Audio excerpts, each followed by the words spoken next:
on.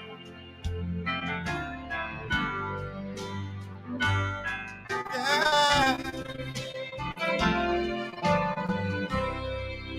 I never made a fortune. It's probably not too late. It's probably not too late. Oh, but I don't worry about that much. 'Cause I'm happy in the end. As I go along life's journey, I'm reaping better than I sowed. I'm drinking from my saucer, 'cause my cup has overflowed.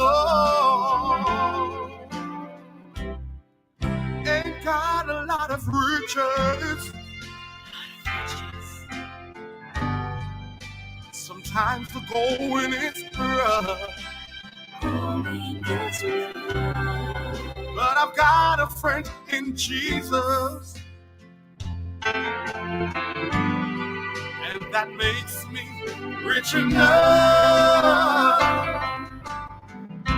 I thank God for all His blessings on me. Wow. And the mercies He's bestowed. At 9 o'clock, peeps, is where we kick it off, really. So call somebody, share the link. Remember to subscribe, share, press the notification button. Lots of things we're going to be talking about this morning. Ralston Iman will be coming on at 9:30. So we invite you to join us. You know, right now, you may be going through some rough times in your life, but I'm here to encourage you today not to give up. I pronounce a blessing upon your life, upon your family. You must prosper and be in good health in the name of Jesus. I believe it on my heart. So Lord, help me not to grumble and complain of the tough roads I have owned. I'm drinking from my saucer. You know why? 'Cause my cup has overflown. Morning, world, morning. May God big up yourself, sir. John Taylor. Should the way get steep and rough, I thank you, Lord. May I ask for no other blessing, Jesus. Glory. 'Cause I'm already blessed enough. May I never be too busy. I won't be too busy. Help a brother very slow. I'm drinking from my saucer, like drink. 'Cause my cup has overflowed. Yes, I keep drinking from my saucer, Lord. Drinking from my saucer, Lord. 'Cause my cup has overflowed. My cup has overflowed.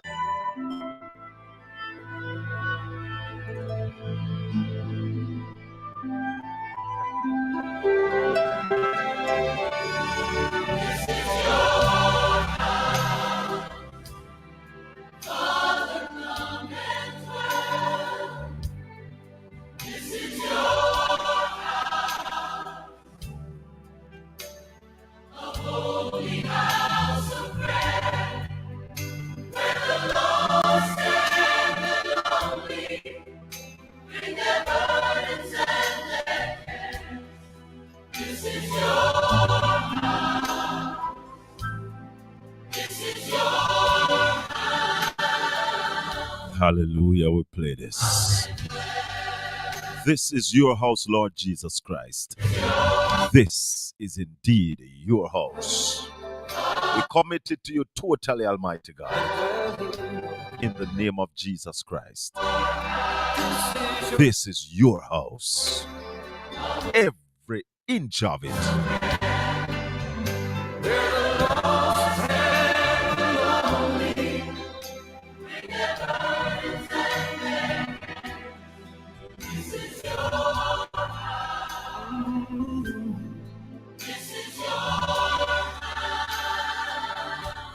Lord, come and reign.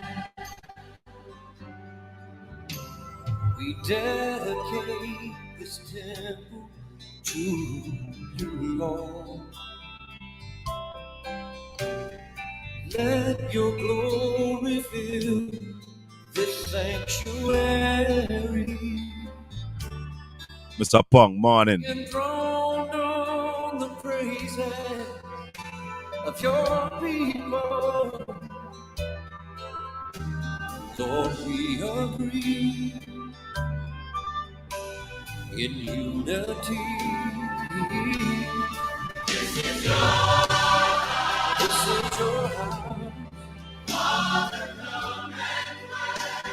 Oh Lord, this is your house. A holy house of prayer, where the lost and the lonely bring their burdens and their care. This is your house. This is your house. This is your house.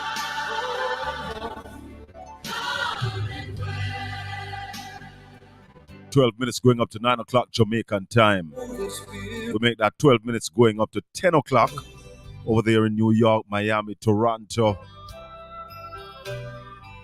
Different time zones around the place. Gilly, morning. Mrs. Phillips, morning to you.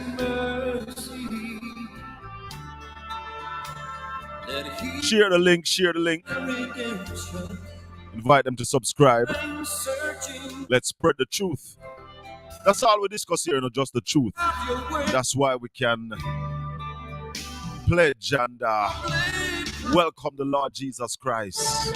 This is your house, Almighty God. Dwell herein, please, and thank you. Forever and for always. Hallelujah. This is your house, Lord. This is your house.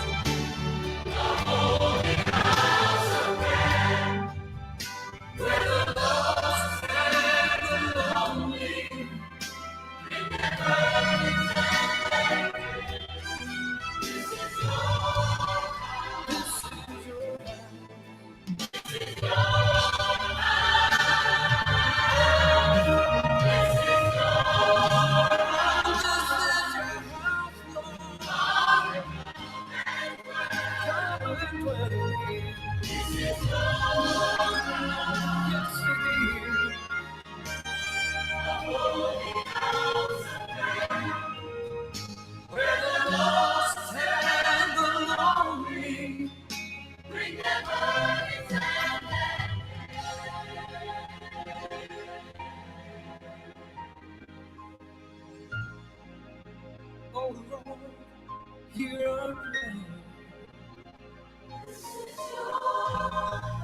This is your. It is your house. Portland, good morning, Portland. Morning, morning, morning, all of my Portland people. Wherever you are around the world, good morning. July 2 to 9, Portland Homecoming Week, a week of activities. Welcoming all and sundry to enjoy Portland. Come see what it is that we have to offer. Come with an eye to invest. We welcome you to Portland. This is your house as we give thanks and praise to the Almighty.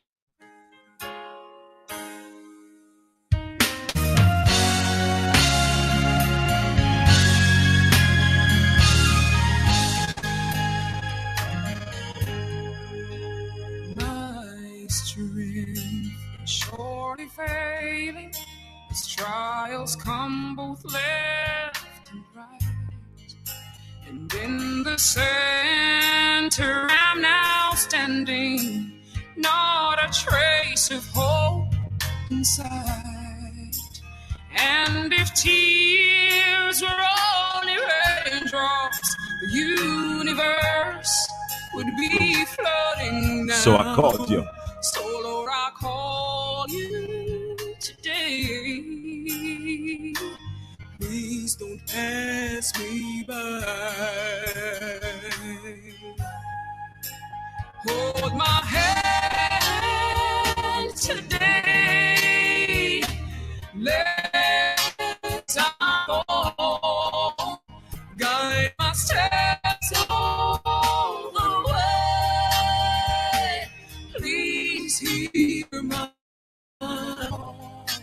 For the cares of life is all I now see. Please walk me through them. That's all I ask of thee.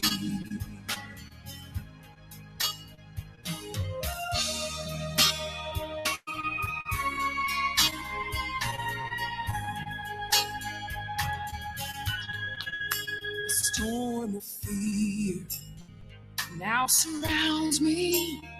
A failing heart is all I see. Broken dreams with painful memories. The quest for help abides with me.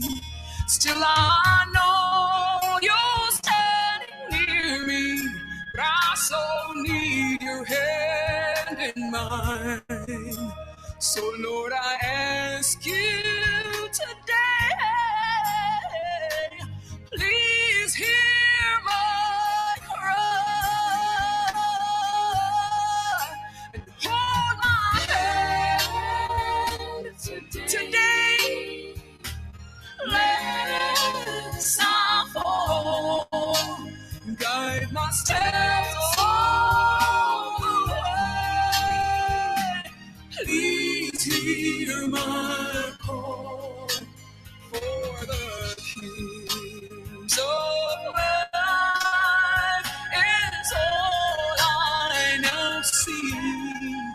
Please walk me through them. That's all I ask of thee. So hold my hand today. Lest I fall. Guide my steps all the way. Please, Lord Jesus, hear my call. For the keys of life is all I now see. Please walk me through them. That's all I ask of thee. Hold my hand. That's all I ask of thee. 5 minutes going up to 9 o'clock.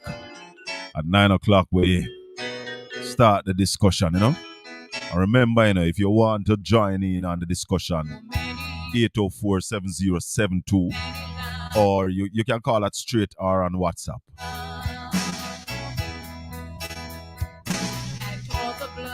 It's about educating our people.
sins of man.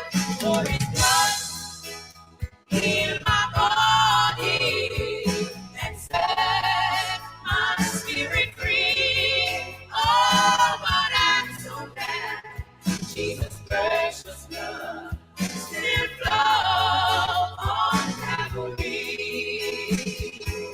His blood, it was not just blood of the Lord's spotless Lamb.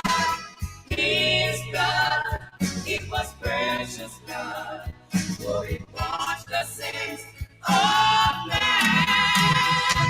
For his blood heals my body and set my spirit free. Oh, but I'm so glad Jesus' precious blood still flows on Calvary. Oh, but I'm so glad Jesus' precious blood still flows on Calvary. Oh, but I'm so glad Jesus' precious blood still flows on Calvary.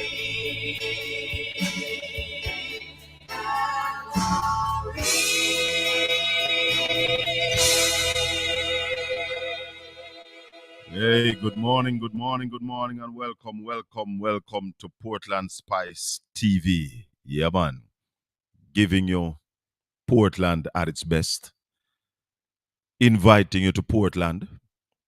But of course, a primary reason we talk the truth as we spread the word of the Almighty. Yeah, man. This program is powered by the blood of the Lord Jesus Christ. That's about it. When we talk about this program, it's powered by the blood of the Lord Jesus Christ and nothing less, nothing else. So, when we come here on this platform, it is about saying what we were told to say or what we are given to say. And you know something like Mr. Wellness. I like Andrew Wellness. Well, upon a surprise fear that from me, don't. But Andrew Wellness is a man who is willing to try. Try some things. Although him say a whole heap of him not try. But when a man link up Peanut Dread and carry Peanut Dread come a parliament, then you see that this is a man who is willing to try anything.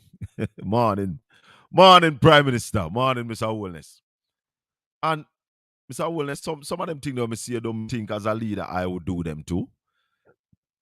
But I reach out to people. Because I think I have a responsibility as a representative of the people, the chief servant of the people. But I don't think you should have used the people if you're not genuine, because what we saw in the 2020 election, what you did with the dancehall artists and then you just dash them like all rag. It is that you have to believe in that thing there. If you're not believing in it, I am suggesting that, leave it alone. Because, boy, oh boy. But me like you. Because I think you do something. I think you try something. You try to be different. I think you have people around you who don't really help your cause because they are not genuine. And therefore you get dragged into certain other things. You also play to the gallery. So me see as a performer, as a man where willing to try anything. But me like your style. Me can't say me not like you. No, me think me like you more than how me not like you. So, morning Elaine, morning Miss Brown. So me I said, morning Stissy. Big up yourself. All right, Pauline. So, me can't say me not like Mr. Wellness. And I wouldn't draw Mr. Wellness in a costume. But, People are people, you know. And I want to say to the item, those of us who especially have children, that be careful. Be careful what you do to another man's child or another woman's child. Be careful, because remember, you have children and your children are having children. So be careful what you do to your grand and great grand picnic, because whatever you're doing to somebody's child now, you're actually doing it to your offsprings. Believe me.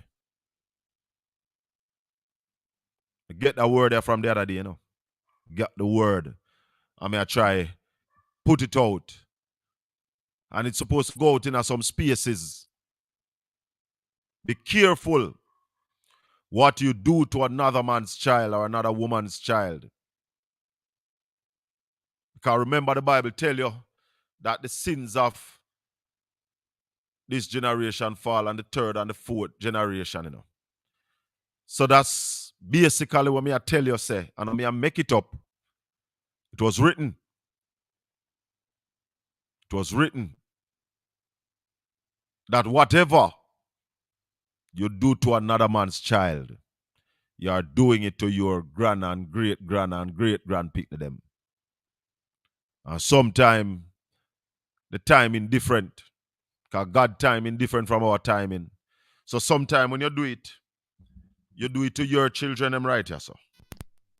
Right here, so. So I want to say to the item, make we be careful. Make we love our neighbors as we're supposed to love ourselves. You hear me? Make we love with neighbors as we love ourselves. Psalm 91. He that dwelleth in the secret place of the Most High shall abide under the shadow of the Almighty. I will say of the Lord, He is my refuge and my fortress. My God, in Him will I trust. Surely He shall deliver thee from the snare of the fowler, and from the noisome pestilence. He shall cover thee with His feathers, and under His wings shalt thou trust. His truth shall be thy shield and buckler. Thou shalt not be afraid for the terror by night, nor for the arrow that flieth by day, nor for the pestilence that walketh in darkness, nor for the destruction that wasteth at noonday. 1,000 shall fall at thy side, and 10,000 at thy right hand, but it shall not come nigh thee. Only with thine eyes shalt thou behold and see the reward of the wicked. Because thou hast made the Lord, which is my refuge, even the Most High, thy habitation. There shall no evil befall thee, neither shall any plague come nigh thy dwelling. For He shall give His angels charge over thee, to keep thee in all thy ways. They shall bear thee up in their hands, lest thou dash thy foot against a stone. Thou shalt tread upon the lion and adder. The young lion and the dragon shalt thou trample under feet. Because He hath set His love upon me, therefore will I deliver him. I will set him on high, because he hath known my name. He shall call upon me, and I will answer him. I will be with him in trouble. I will deliver him and honor him. With long life will I satisfy him, and show him my salvation.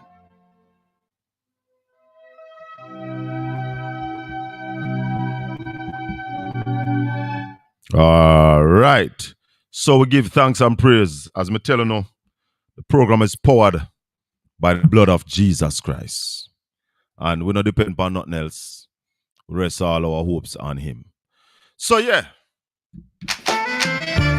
Yeah, Shaka Fia, big up yourself. Welcome to Portland Spice TV. Yeah, the same thing. We're on YouTube. PortlandSpice. One word TV. Became a foe for reasons that I know. Set to rust. Set to rust is a waste of. Let's step it up on crime. Step it up on crime. Cause I'm a warrior. I'm a warrior for the divine. Fighting a spiritual war. Fighting a spiritual war for peace. Cannot tell them. Hypocrite relax. Dress back. Shaka fame a real battle axe. Real battle axe. Hypocrite relax. Dress back. When we come in the name of Jesus Christ. Hypocrite relax. Dress back. Shaka fame a real battle axe.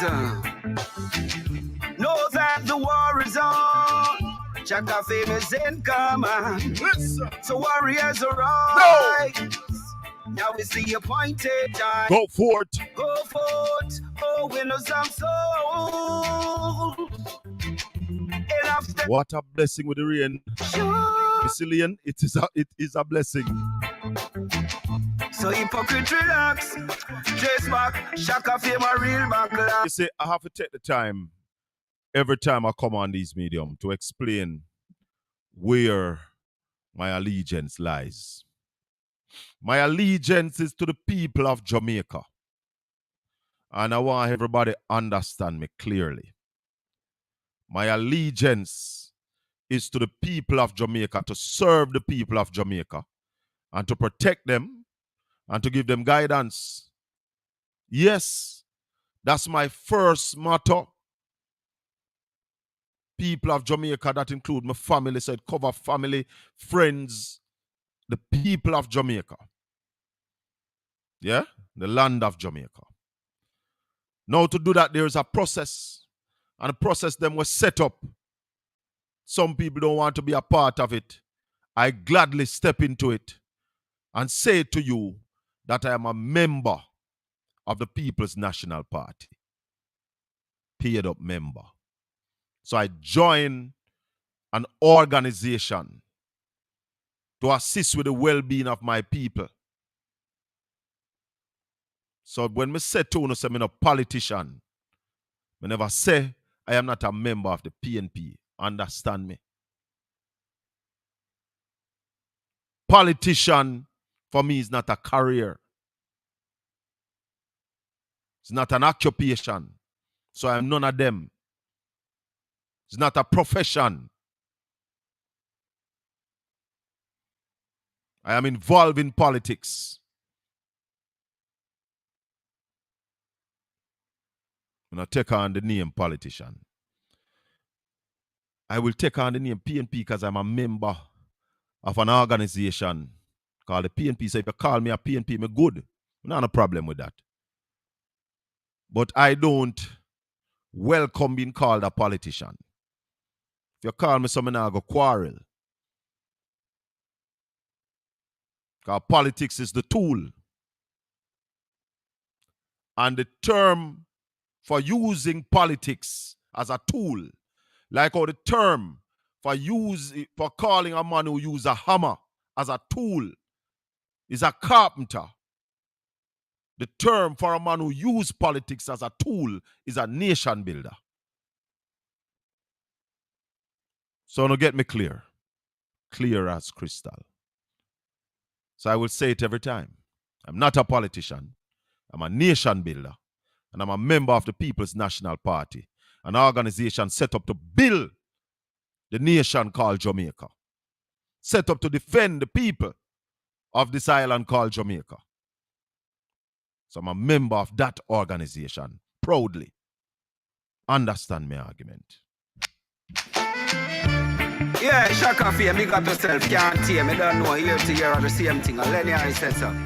You don't know a real backlog, sister man. Yeah. Understand where I'm coming from. Suddenly, some friends became a foe. For reasons that I know. That I know. Set to rest. That is a waste of time. Shaka fame. Let's step it up on. Tell them this. But I'm a warrior for. Share the link. Subscribe to the channel. The spiritual war for peace. Hypocrite relax. Dress back. Shaka fame a real backlash. Hypocrite relax. Dress back. Shaka fame a real backlash. The real battle axe is on. Call somebody, tell somebody. So the Prime Minister. No, let's talk about the leader of the opposition first. The leader of the opposition spoke on Tuesday and laid out a wrath of things. And when you talk about unity, if you look at the presentation from Julian Robinson and the presentation from Mark Golding, you see the unity. You see the connectivity of the presentation. And Mark Golding spoke of a new path that Jamaica needs. Jamaica needs that new path right now. I'm going to say to one of my people, in Mark Golding's presentation, you'd have heard more detailed arguments on the creative industry.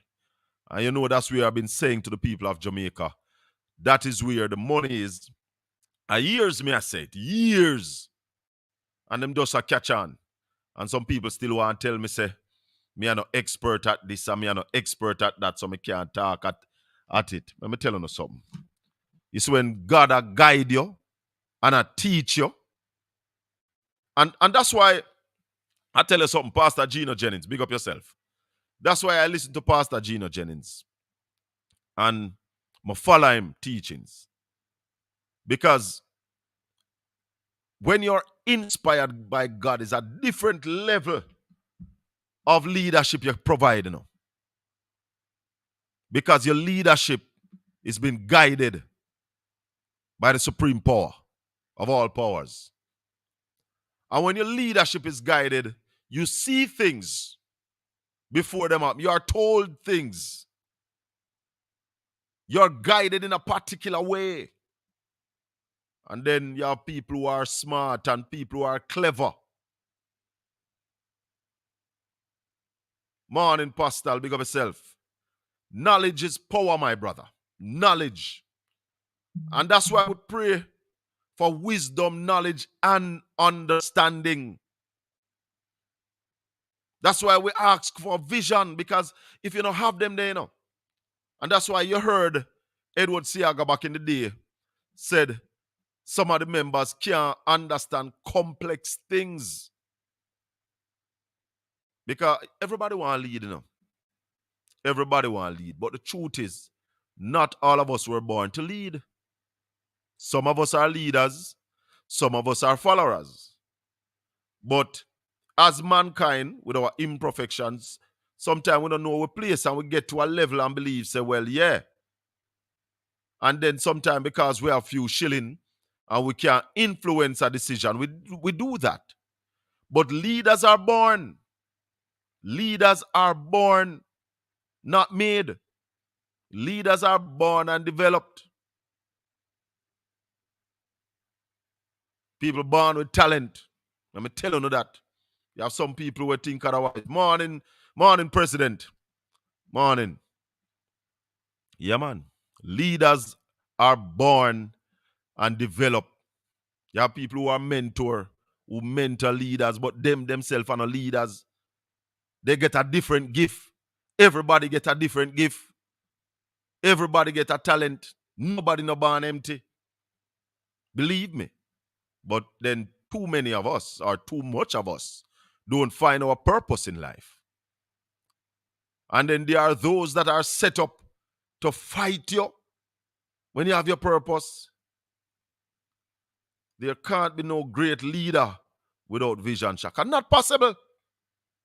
And that's why the saying that says, in the land of the blind, the one-eyed man is king. But hey, we need to open our eyes and look, see. Look, see. Ask questions and get understanding. So sometimes you have to stop and listen for long. Because not everybody can explain themselves in a short sentence or two short sentences. Some man take a whole epistle to explain yes or no. But then another man will just say no. And you understand it. But then again, you have those people who are cunning. And when they don't want you to understand it, them take a whole day to tell you no. Or if it take a whole day if you say, you know, so I'm not really sure about that. Or I made a mistake. So, the opposition leader put on film presentation. The Prime Minister gave his presentation. And what the hell happened in the parliament with the prime minister? What really happened? The mics went, the entire system in the parliament went. Is that a show to say to the people of Jamaica that we need a new parliament building? Because me see that in the whole mix. Me see that in the whole mix. An entire system went down like that, an entire system. It's possible. I don't know. But it never looked good. All right, them set up. Then we see the lights went down. Prime Minister. The polls came out on Sunday as well. The polls came. DP morning DP. But I'm telling you this too, Nobody not gonna stop me from talking to DP, I'm telling you that. Nobody's gonna stop me from talking to DP.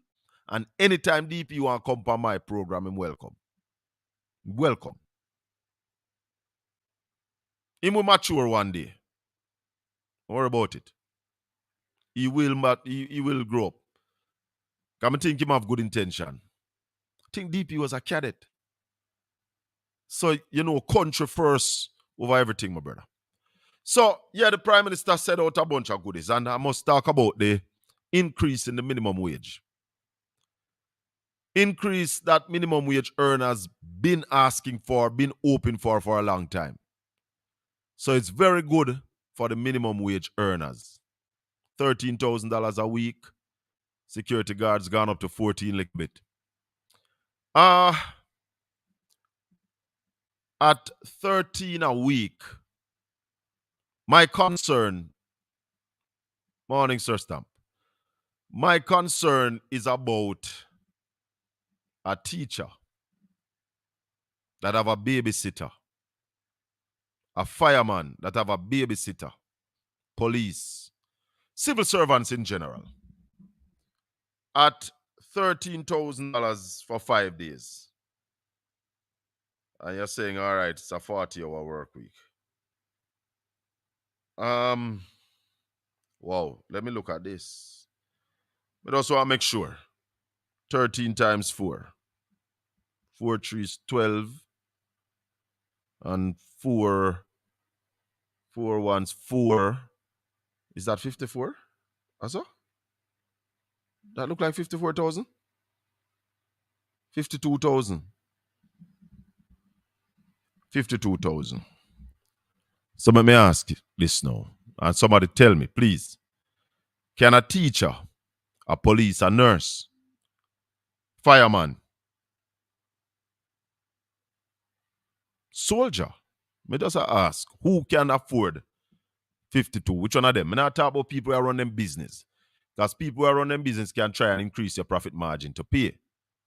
So I'm not talking about, I think everybody in a business for pay it. Yeah, man. Everybody in a business must pay the money. That's not my concern. My concern is about the civil servants. How can they pay this bill? $52,000 a month. Hatala. And you have some month we have 5 payday a night. Yeah, Shaka Fame, big up yourself. Can't hear me, don't know. Here to hear. Portland Spice TV, good morning and welcome each and every one of you. Send the link to somebody in your contact, please. Send link. Tell them to subscribe to the channel. For reasons that I know. Set to rest, it's a waste of time. Let's step it up on crime. Step it up on. We need to step up on crime. I'm a warrior for the divorce. I gave the government some advice. And using advice, but as a prime minister, you still are using the thing wrong. And you see, you link peanut dread for hype. But link me for get the understanding when me say you don't need the opposition to call a state of emergency. You can call a state of emergency all year round. But not so bossy, not so back to back. That look illegal. As I said to you when I gave you the idea, Mr. Holness, the calling of the state of emergency must be strategic, must be precise, must be disruptive. You don't have to call it for 14 days. You can call it for 5 days. And what you do, sir, every incident in our community, that incident, you call that an emergency. And that's why, you see, sometimes I want to take the ideas then, but you don't get the fine point behind it. So when a man gets shot in a area, you lock down the area and say this area is under a state of emergency for 5 days, 7 days, 8 days, up to 14.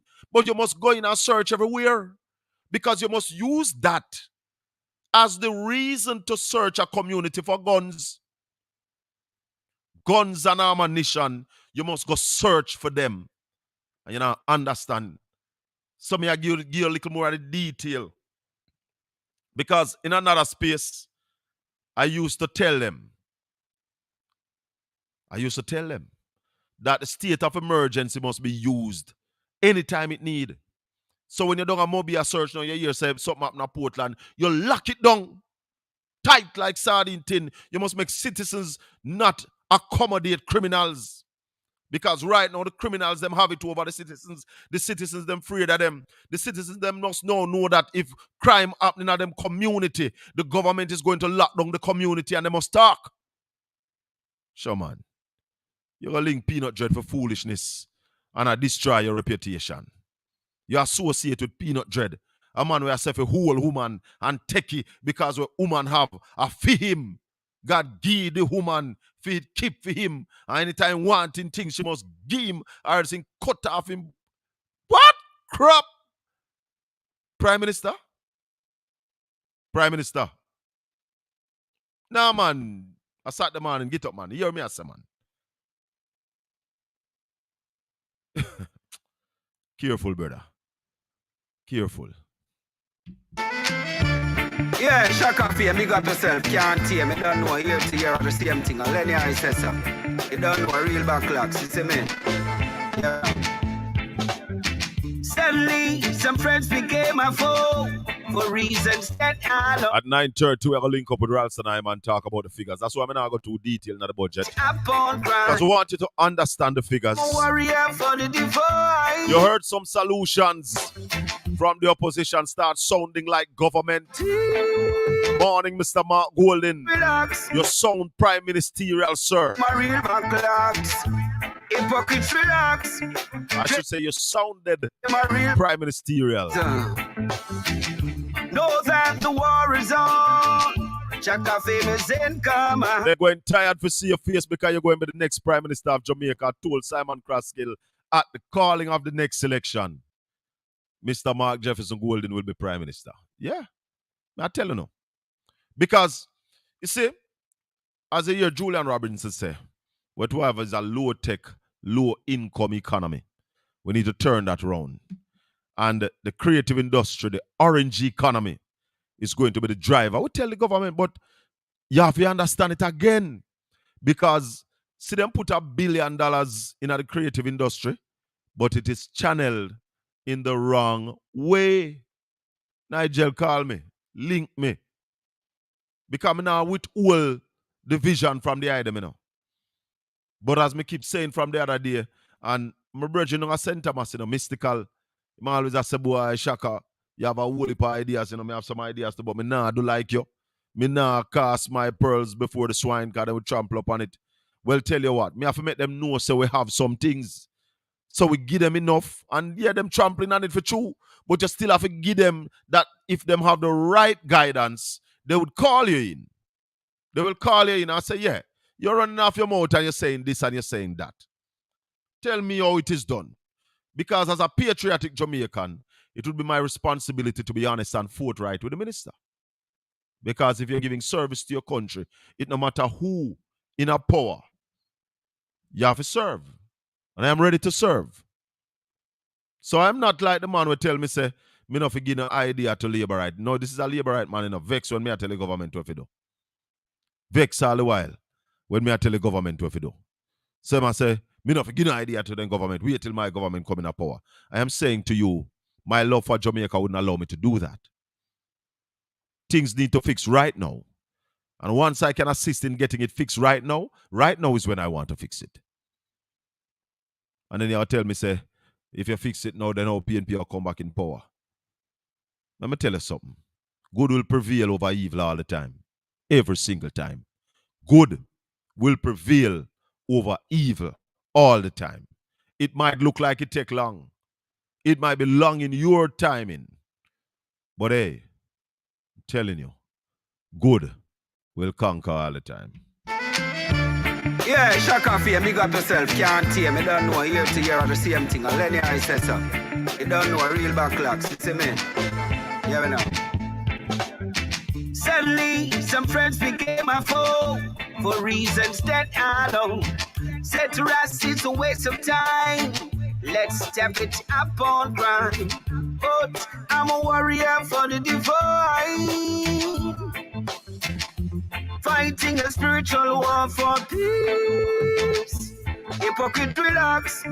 Dress back, Shaka Fame my real backlocks. Hypocrite relax. Dress back, Shaka Fame my real backlocks. Know that the war is on.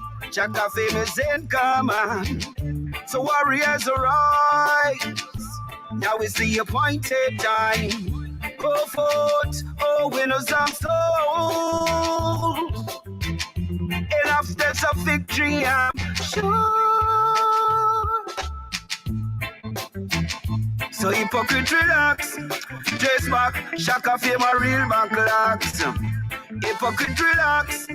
Dress back, I'm on a real backlocks. Hypocrite relax. Dress back, Shaka Fame my real backlocks. Yeah, Shaka Fame, big up yourself, can't tame. You don't know year to year are the same thing. And Lenny I said so. You don't know a real backlocks, you see me? Yeah, we know. Suddenly, some friends became a foe for reasons that I know. Said to us, it's a waste of time. Let's step it up on crime. But I'm a warrior for the divine. Fighting a spiritual war for peace. Hypocrite relax. Dress back, Shaka Fame my real backlocks.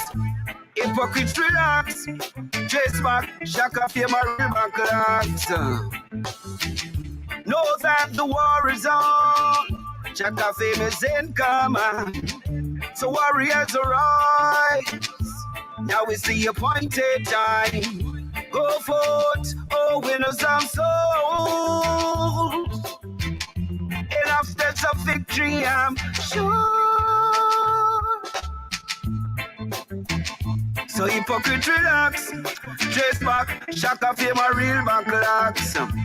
Hypocrite relax. Dress back, I'm on a real backlocks. Hypocrite relax. Dress back, Shaka Fame my real backlocks. Yeah, Shaka Fame, big up yourself, can't tame. You don't know year to year are the same thing. And Lenny I said so. You don't know a real backlocks, you see me? Yeah, we know. Suddenly, some friends became a foe for reasons that I know. Said to us, it's a waste of time. Let's step it up on grind. But I'm a warrior for the divine. Fighting a spiritual war for peace. Hypocrite relax. Trying to touch base with Ralston, I'm on the connection, very poor. So we're starting out the correct connection and get to him. Dress back, Shaka Fame my real backlocks. Know that the war is on. Shaka Fame is in command. The warriors arise. Now is the appointed time. Go forth, oh winners of souls. Enough steps of victory, I'm sure. So hypocrite relax. Dress back, Shaka Fame my real backlocks. Hypocrite relax. Dress back, I'm on a real backlocks. Hypocrite relax. Dress back, Shaka Fame my real backlocks. Relax, dress back, real backlocks. I just won't sell my soul. I'm not ready for your gold. I I refuse to take your bribes to make your flawless life. Overnight your business spoil, and I want you to know I just won't cease. So hypocrite relax, trace back, shaka are the real backlocks. Hypocrite relax, trace back, shaka feel my real backlocks. Hypocrite relax, trace back, real backlocks. Real Batlocks trying to link up with Ralston Hyman. Trying to get him on the line. I don't know why the system will give me a fight this morning. Let me try him again. Yep. Because a lot of things won't clear up for the item this morning. Alright, so I hear a ring. Alright, I could see if we can get to rally upon this. We're trying the other way we normally getting him, but sounding very low. You have reached the voicemail box of Right, so 187. So when I get him on that, let me make certain we fix it. You know? I'll fix it and get through to rally, man. But we have to go through this budget here with a fine-tooth comb. You understand what I say? So, yeah, man. Okay, fix it.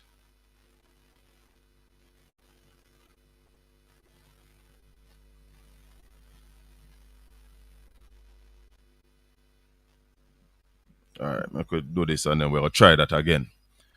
But the thing is, my people, lot of information out there, and whole heap of it a swing the wrong way too.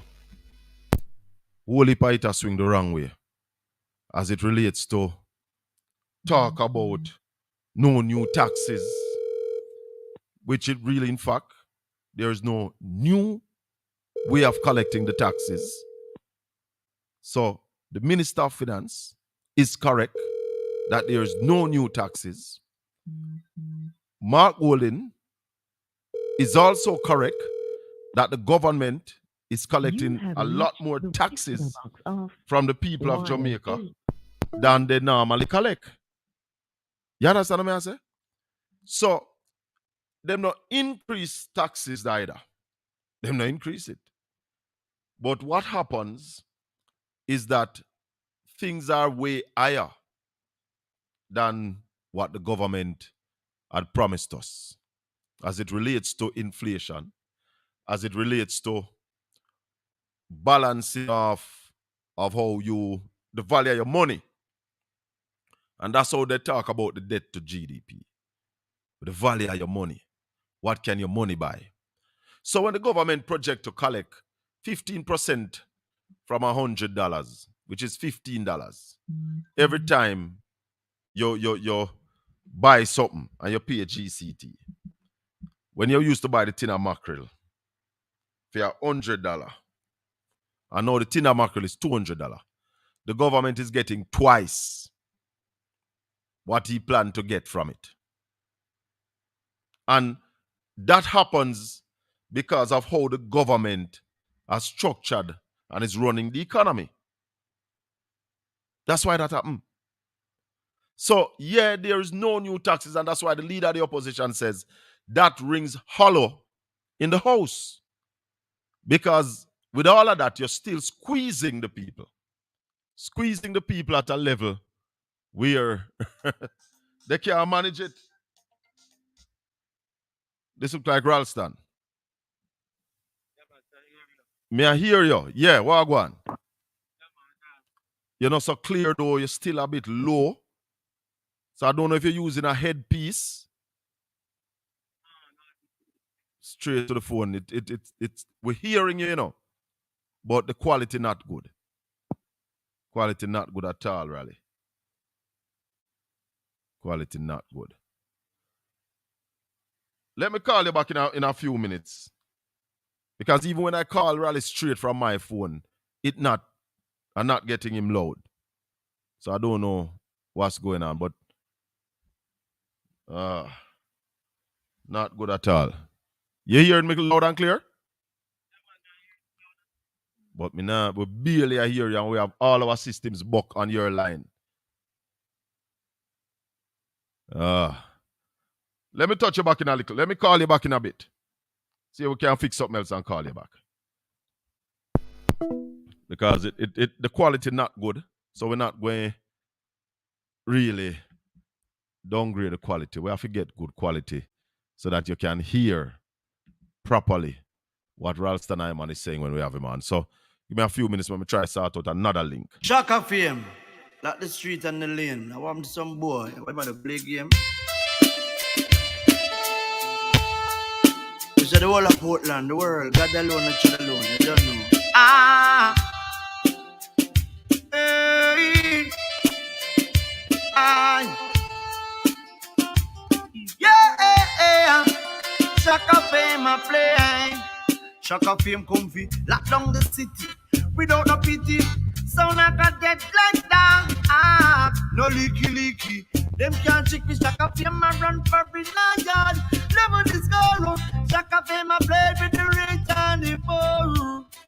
Come never this girl. Shaka fame I play with the rich and the poor.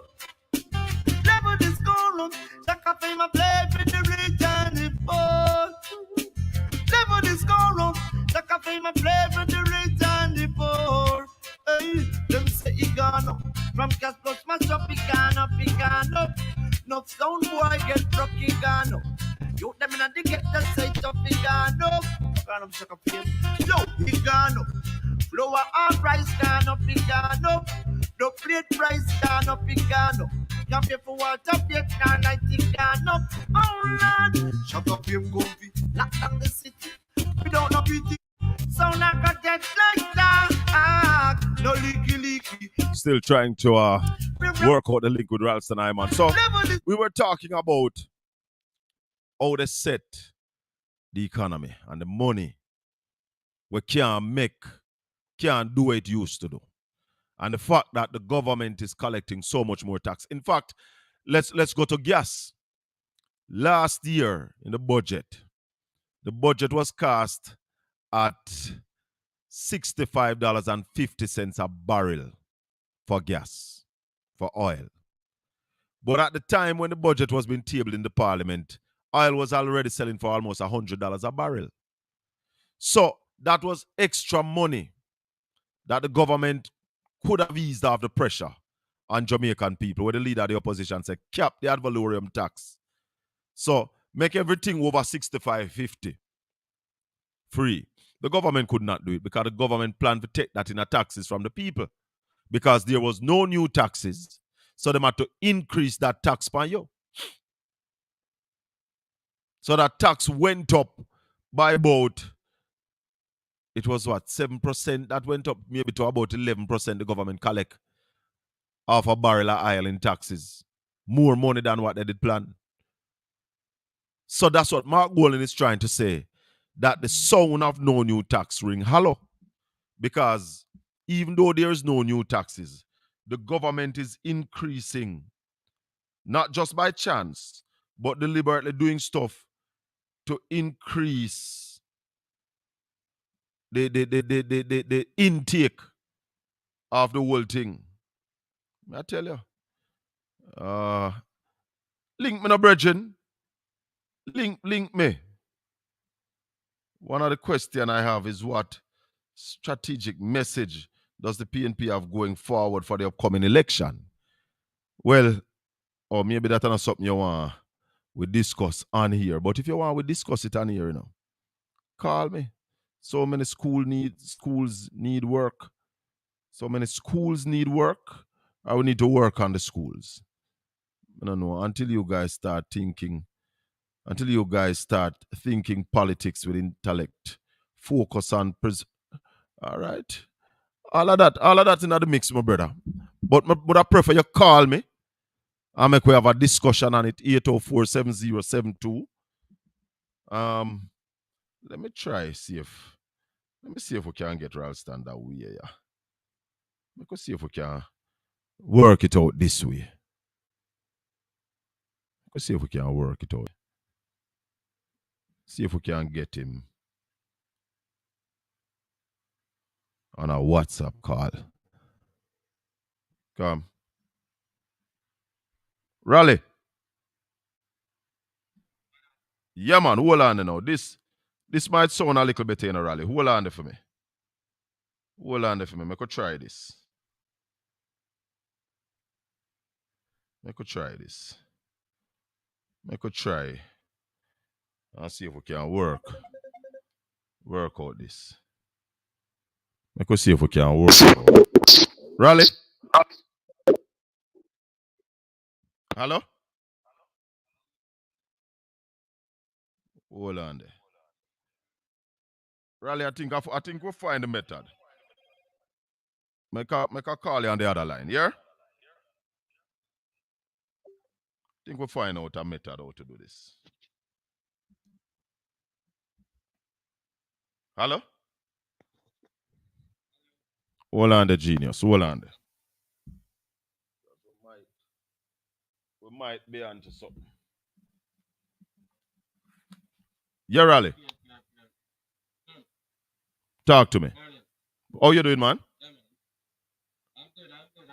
Well, this is a little better than what we had. At least I can hear you say you're good now. So the budget rally.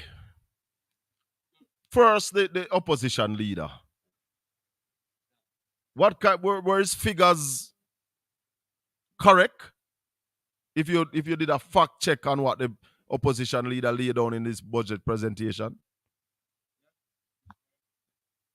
Talk to me. He's correct. Now, what about the Prime Minister? Is he correct?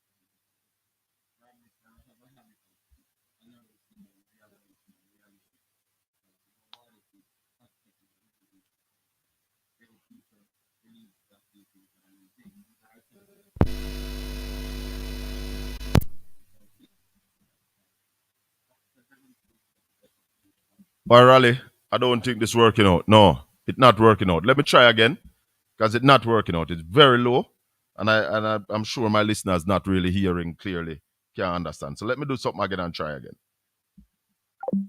Let me try again, because that's not working out the way we want it to work out.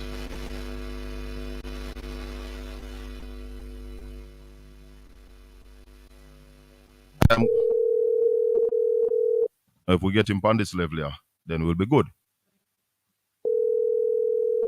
So I could say, we'll go on panel level here.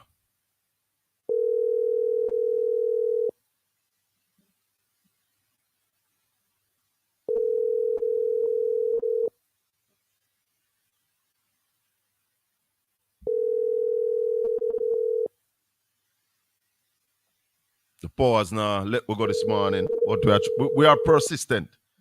And we're trying again.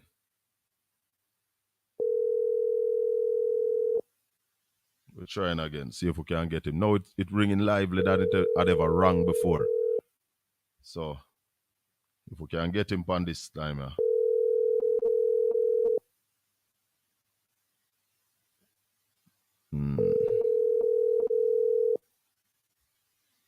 So we wanted to take it to financial school this morning. But not getting an answer as yet. So as soon as we get Raleigh on the line, we will talk to him.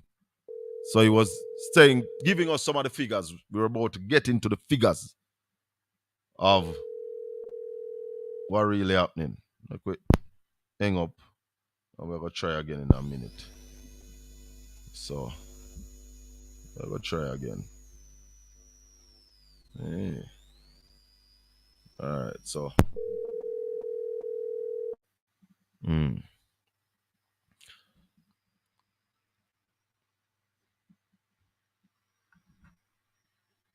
All right, so we just get the connection.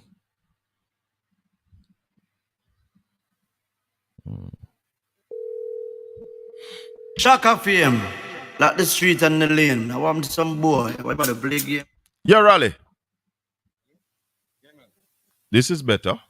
Hello? Yeah, man, I hearing you now. Yeah, man. So we were talking about the Prime Minister's figures.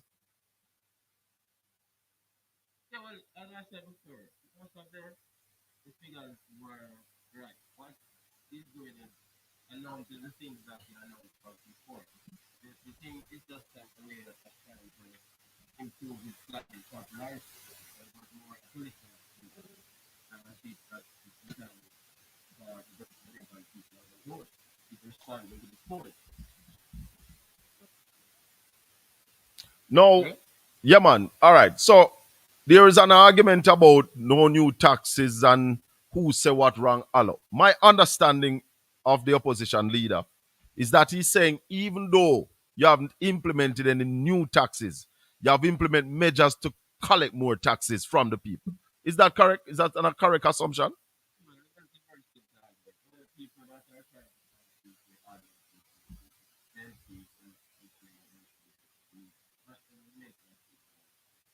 Although I've not made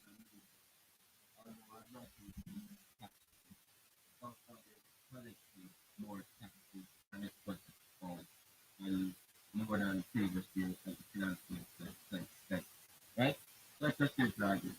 I've read not only from you agree is that since they are collecting more tax than although they have not yet done it, we need to spend all of that money more on education, more on healthcare, more on infrastructure, more on simulating agriculture, rather than trying to pay the debt for the time.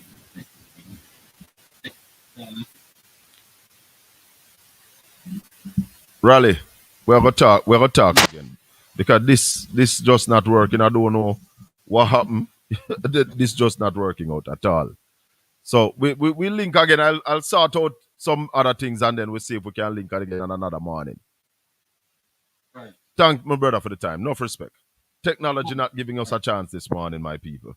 So until we sort out the whole technological side of that. Shaka fame, like the street and the lane. I want some boy.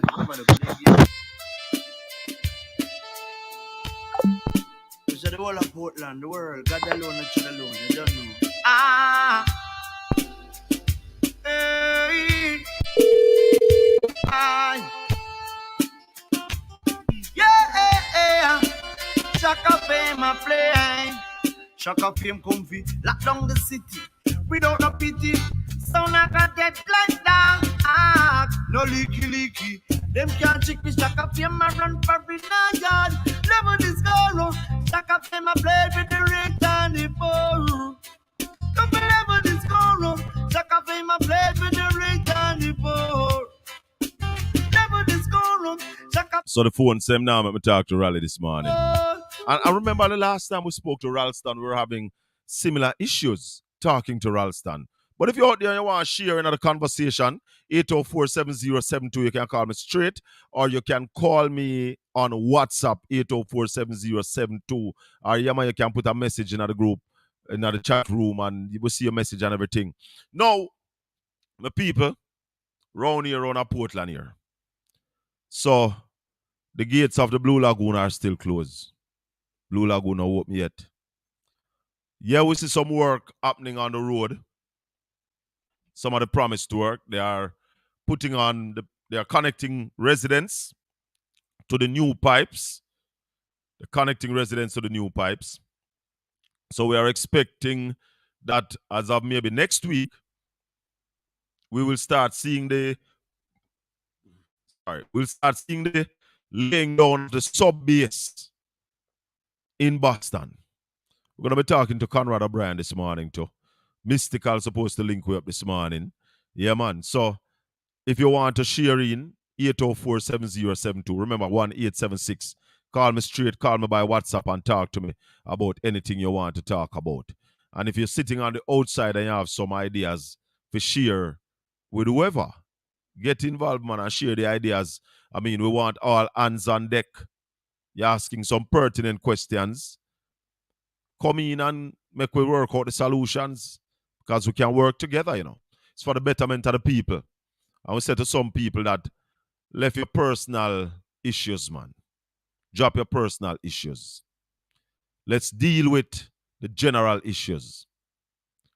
Because, not because you not like somebody personally or you not rate somebody personally, mean that the person is not a good person, you know.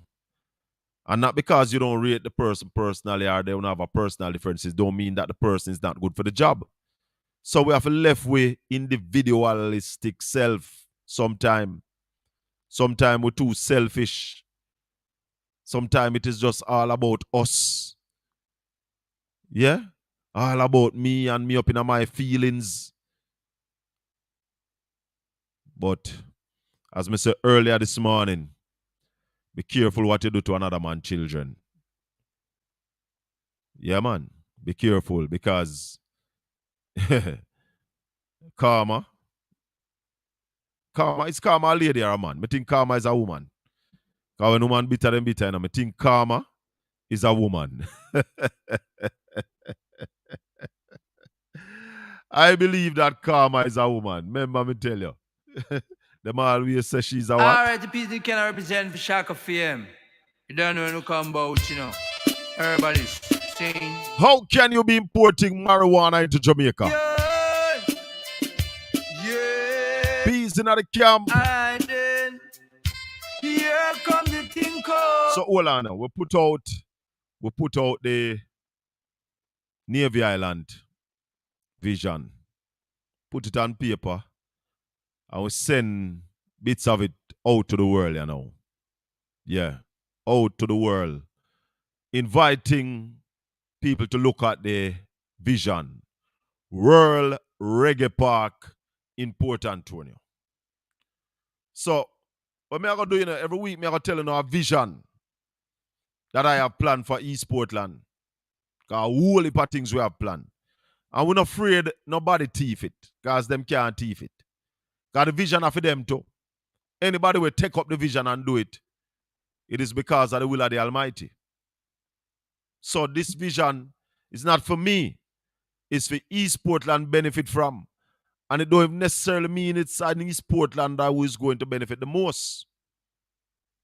Sometimes you have some other people benefit more from it than you, but you are benefiting, people are benefiting, and you enjoy the fact that there is something that you have that people can benefit from. So World Reggae Park, the vision is out.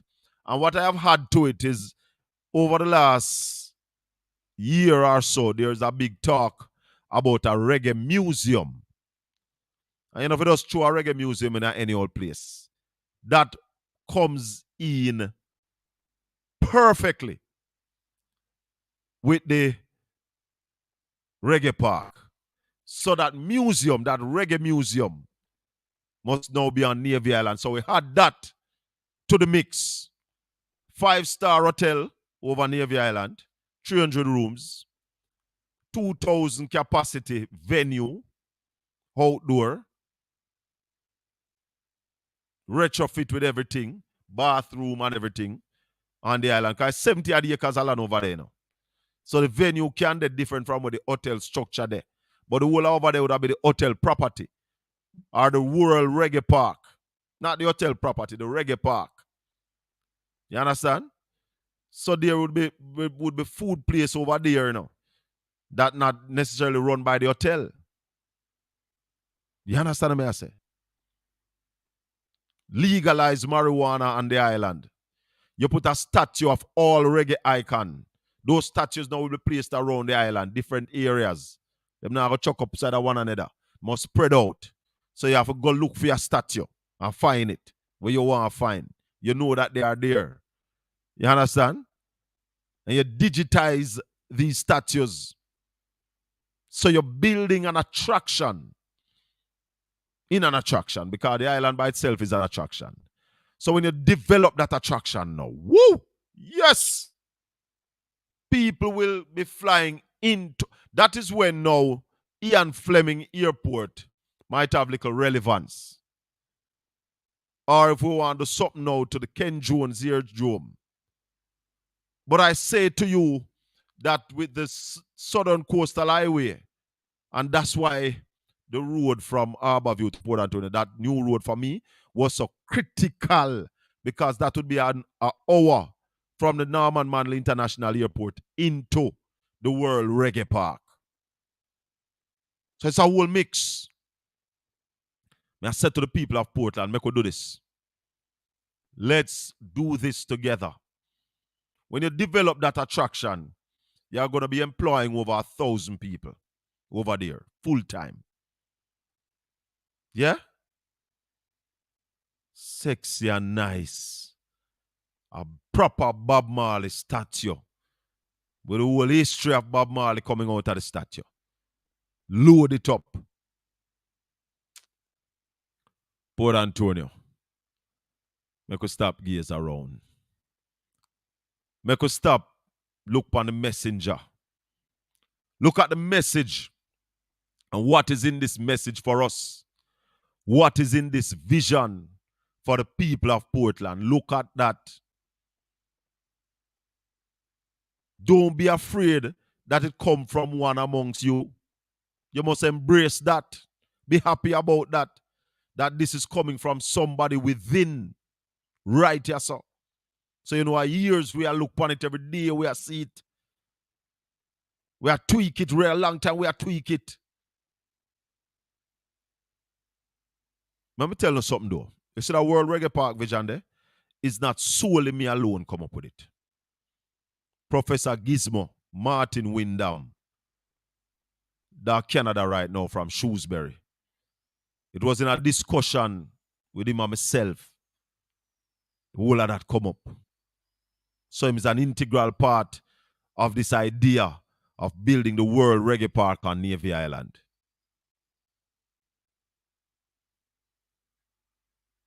Another Portlander. So, I am saying to you, as the time goes by, we'll continue to put out different ideas. Morning, Angie. Yeah, man. It's about people, you know. Them not understand we. Our thing is about people. Tell people that a whole heap of time in the Jerk Festival and lose my money, you know. And a whole heap of other people make money. And I still feel good that we were able to keep it going. Because, I'm not brag, but had it not been for me, this event here, Boston Jerk Celebration, Boston Jerk Festival, Portland Jerk Festival, would have been done and dusted. We kept it going. And by the will of God, we'll keep it going. Well, when I come, if and when I become the member of parliament, well, I have to hand it over to some people because for the people of Portland, you know, for the people of Boston, make money. That's one of the things where they're supposed to make big money a year time after the Jerk Festival. Yeah, man. So, make us share the vision. Tell everybody about it. The flyer out, anyway you see it, share it, send it around. Make everybody see it. I am ready to answer questions about the plan. Yeah? Because we don't just talk things and we can't stand scrutiny. We can't stand scrutiny for it. We have other ideas that we are going to be laying out as we go along. As we say, this flyer is just based on the vision of Navy Island that is sitting there idling. The jewel that we have right in Port Antonio that we're not earning anything from. That will also enhance the mega yacht marina for more people to sail down them yacht and come at the reggae park. You'll put dock on it because those of us who knew when Navy Island was up and running, boats used to dock up over there. So we want to get to and past that stage where we have the West Harbour full of yacht and we have mega yachts on the East Harbour, but I don't, mega liners, sorry, on the East Harbour, but I don't want to go into that yet because that's another piece of the vision that we are going to be laying out pretty soon. That's another piece of the vision that we are going to be laying out, the East Harbor project that we want to put forward. East Harbor as a mega liner. I'm not going in it yet. I'm not going in it yet. But as we mentioned, I want them to feel like somebody ready for thief that. Hallelujah, Jesus. No, as I mentioned that little while, I feel like somebody ready to see if them can jump on that. But you have to understand the details. And what catches our Prime Minister now with the state of emergency is somebody who never understand the details of using the states of emergency back to back. You can have all 3 different states of emergency at one if you do them right. But I tell you all the while, Mr. Prime Minister, your space that you call states of emergency, them too big. You don't have the capacity to search all of them places there at the same time. And when you do that kind of thing, you basically want to be able to corral the place, lock it down, have more members of the security force in there more than citizens. So you lock small areas and you search every square inch. And that's how you're going to find the gun then, because you need to get the guns off the street as well. The 15 years, remember, that was also one of my suggestions. For years I've been pounding it. It is in effect now. And I am sure that you are going to see good result. When people start getting that 15 years there, what you need to also do, Mr. Prime Minister, is ensure that these cases are tried fast. These cases not for sit down. You understand? The case them not for sit down. Them gun case they need to be tried within 6 months. Fast. Justice delayed is justice denied. So you don't want nobody if you got nothing. Dispose of them case there quickly. If you not do that still, it will lose the effect. Believe me. So it's not just run come, but you have to have a sense of purpose. Oh, na na na na na na. Na na na na na na. If your mindset on riches and wealth, gold and plates, oh, you will find yourself. Riches and wealth, gold and plates, you can't find yourself. I play that song here because, you see, some people going at some things with their mind, rest and riches and wealth. You can go in there with your mind, rest and riches and wealth, but for who? Not just for you. You have to go in there with wealth for the people and riches for the people. And it is our commitment that after 2 years in the thing, every year after that, we are create at least 5 million years. Every year after that, we are create at least 5 new millionaires to create wealth in our community. A wealthy community must have wealthy people living in there. Come again, Actian.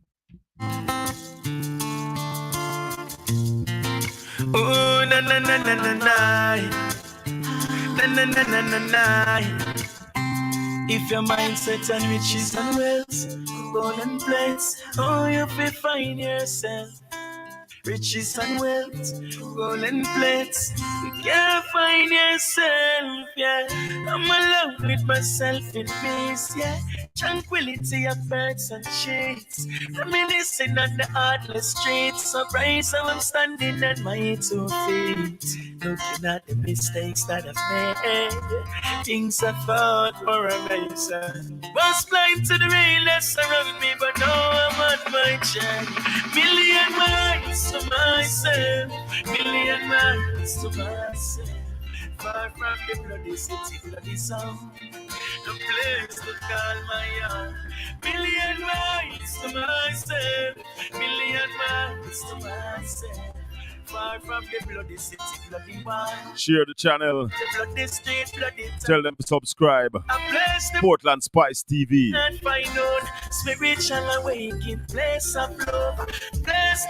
Portland Homecoming. July 2 to 9. Ralph tour down the Rio Grande. Great idea, Shaka. That's what you call vision. Thank you, Pastor. Million miles to myself, far from the bloody city, bloody sound. A place to call my own. Million miles to myself. Norma Brown, good morning to you. Far from the bloody city, bloody one. Far from the bloody street, bloody town. There is no love, peace, beware of man. In that city where I'm from. These streets will wear you down. In that city where there is no love, no peace. You see, I have to listen to strong music, you know. In that city, keep your head up, keep your chin up. These streets will wear you down. It will wear you down. Million miles to myself. Million miles. Million miles. Conrad O'Brien in the house, the fireman in the house. Million miles. Million miles. Careful, my brother, careful. Million miles, I stand. Your mindset and riches and wealth. Cool and flex. Yeah, man, what's it, Obi? Blessings, blessings, blessings, blessings, Shaka. How you do? How you do? How you do? How my people doing this morning? You know, so we're good, Obi. We're good enough. You don't know what they are. You don't know what they have for light a little fire because I saw them dub way, you know, the fireman. So I saw things set. So fire for burn anyway with it.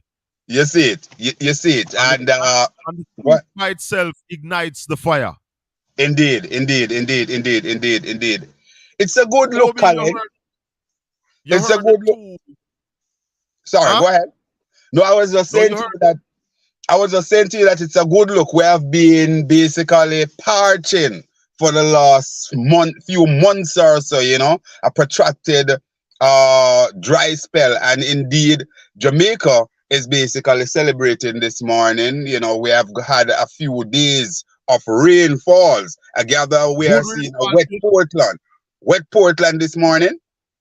Yes, man. Good rainfall last night.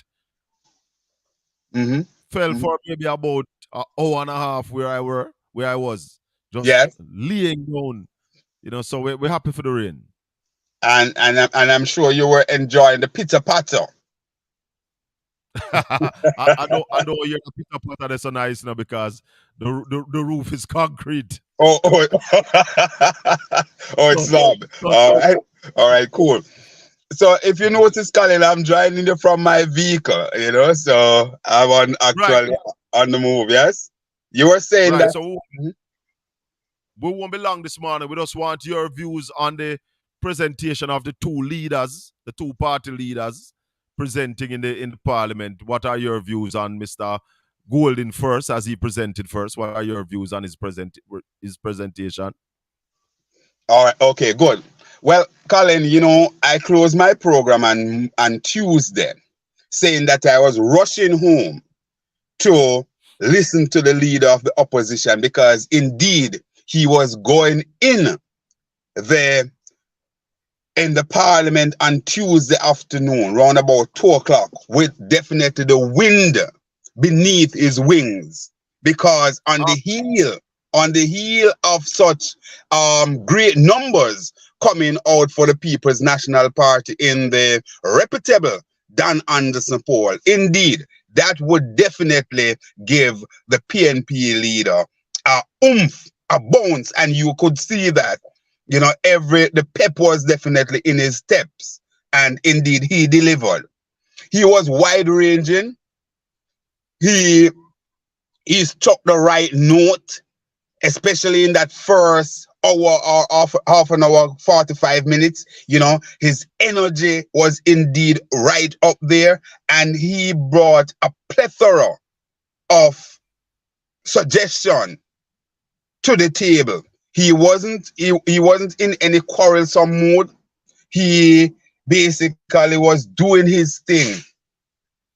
And I think that he had scored very, very heavy by virtue of his presentation. He reminded us as to the amount of tax dollars that have been collected by the government of Jamaica. And indeed, Colin, that is a very critical point that I think we need to spend a few minutes on this morning, just educate, because there is this kerfuffle, this to and fro, as it relates to what Mark Golding said.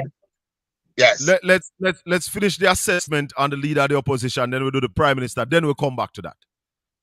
We couldn't mix it up. Cool. All right. So definitely the prime minister, the opposition leader. Wow, maybe that's the thing. The opposition leader talked about the whole business of education. The thrust is the primary and the basic from basic school, because he actually put in the public domain from 0 to age 12. You know, that the PNP would basically, under his watch, will be putting in something special to ensure that we start them right and make them bright, you know. And also, he talks about training and education, you know, because although the whole basis of the unemployment numbers seems to be showing some movements there.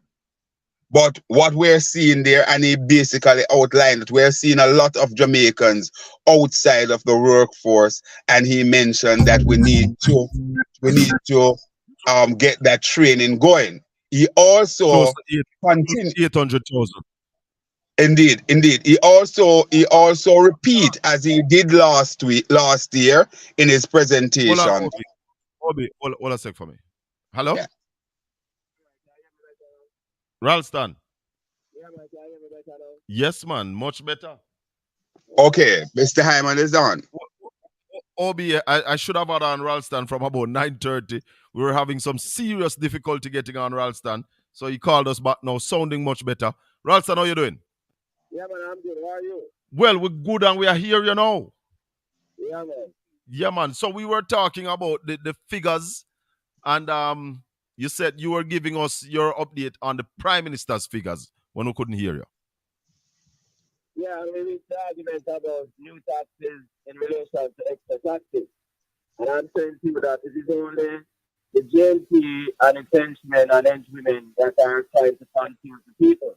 Mm-hmm. What Mark Mullen is saying is just simply what Nigel Clark is saying. Mm-hmm. We are collecting more taxes, although we haven't named a new tax or increased the tax rate. Right. And as a result of that, you need to spend more of the taxes on the people, the road and fix the hospital, and improve the school system, provide more incentives to agriculture so that we can grow the economy faster, rather than trying to pay down the debt before the people pay down the debt.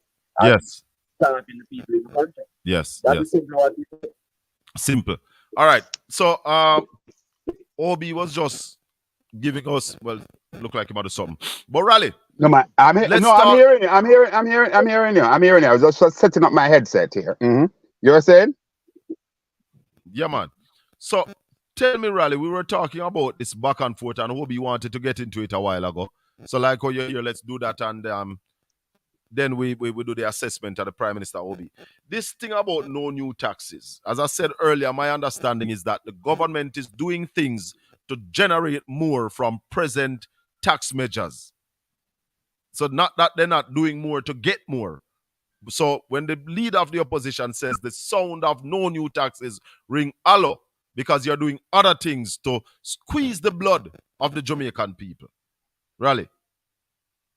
Yeah, and I'm saying the argument is a simple argument, and it is only the JLP and its apologists and henchmen and henchwomen that are going to confuse the people. The minister himself will tell you that he collected 80 billion more in taxes last year, this fiscal year, than he collected before. So the argument that Mark Mullen is making is that although we have not taxed anything else, although we have not named a new tax, you are collecting more tax because the economy is now more open than the previous year. As a result, you need to use some of those additional taxes. There's a question about additional abuse. Yes. So use some of those additional taxes to improve the conditions in the country. For example, the road infrastructure, the hospital infrastructure, the school infrastructure, more incentives for agriculture, more incentives for energy, that we can grow the economy faster. That is what we say. So rather than use the extra taxes to pay down the debt before you are required to do so, use more debt taxes to spend on the people and spend on the economy. That's the argument.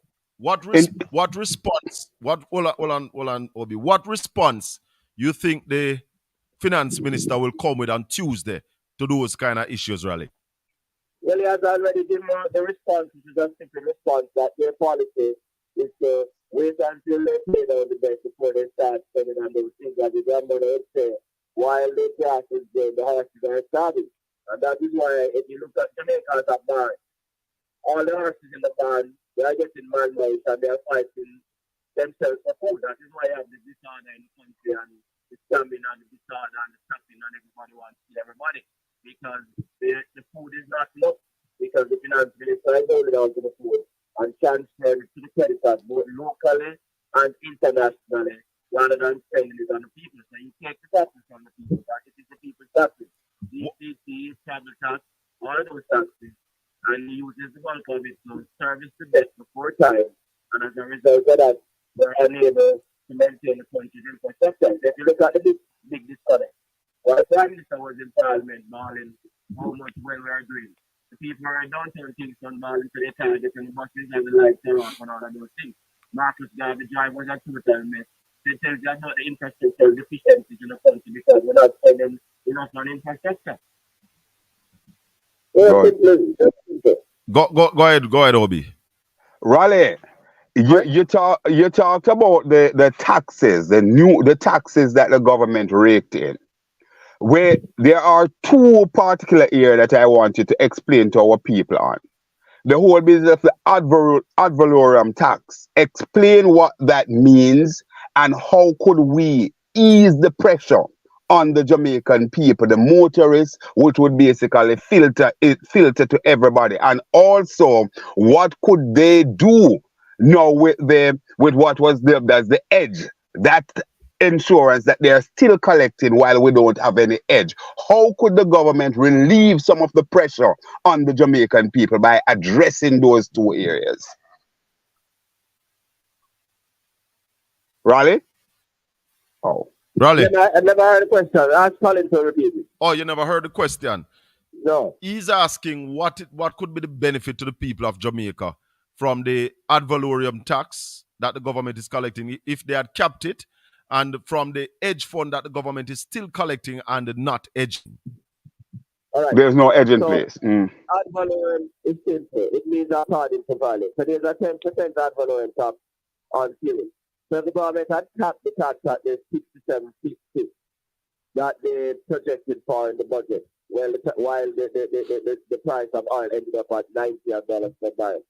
Then, in terms of the cost of production in Jamaica, in terms of household spending, so households will have more money to spend because their light bills and those bills would be lower, their gas bills would be lower, the private sector would be more competitive in our domestic market because the cost of energy, as the Prime Minister himself said, one of the biggest constraints to Jamaica's ability to compete locally and internationally is the cost of energy. So if you measure that in relation to the trade deficit is different between what we are importing and what we are exporting. If we had a lower cost of energy, then we could export more and import less. So the country would be able to go faster. We'll be able to create better paying jobs, and the quality of life would have improved significantly. Raleigh, what is the benefit of paying down the debt before the recommended time? Well, only Nigel Clark can answer that question because nowhere in the world people do those things. What people do is to pay the debt within the required time, particularly if you are poor and you are stressed. Nigel Clark is the only finance minister in the world that is talking about paying down debt before time. No, Raleigh, hold on, man. You cannot be right. There's no benefit of paying down the debt before the time recommended. All right. Let me just break it down even more simpler. So bring it down to a household. So you have your children to go to school. You're not rich or poor. So Jamaica is a middle income country, and we are flipping for middle income because the IMF World Bank and the multinationals measure middle income countries with GDP per capita of 5,000. Jamaica is now below 5,000. So bring it down to a household. You're a poor man. You have the children to go to school. Your house want repair and all of those things. And you borrow some money from the bank. And the bank say, yeah, pay me in 2 years' time. But the fact that your family is struggling, you're telling the bank that you're going to pay them in 1 year's time. And when you come home, you say to your wife, boy, you know, I can't send the children to school for more than 2 days a pay. I can't feed them properly. I can't fix the house because I'm going to pay the bank before time. What do you think your wife is saying?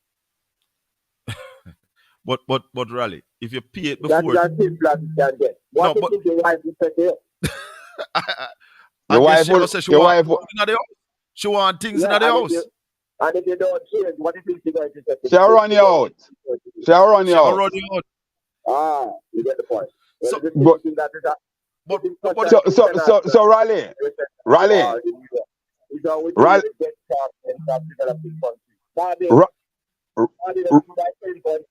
Last year, not 5.2, that's right.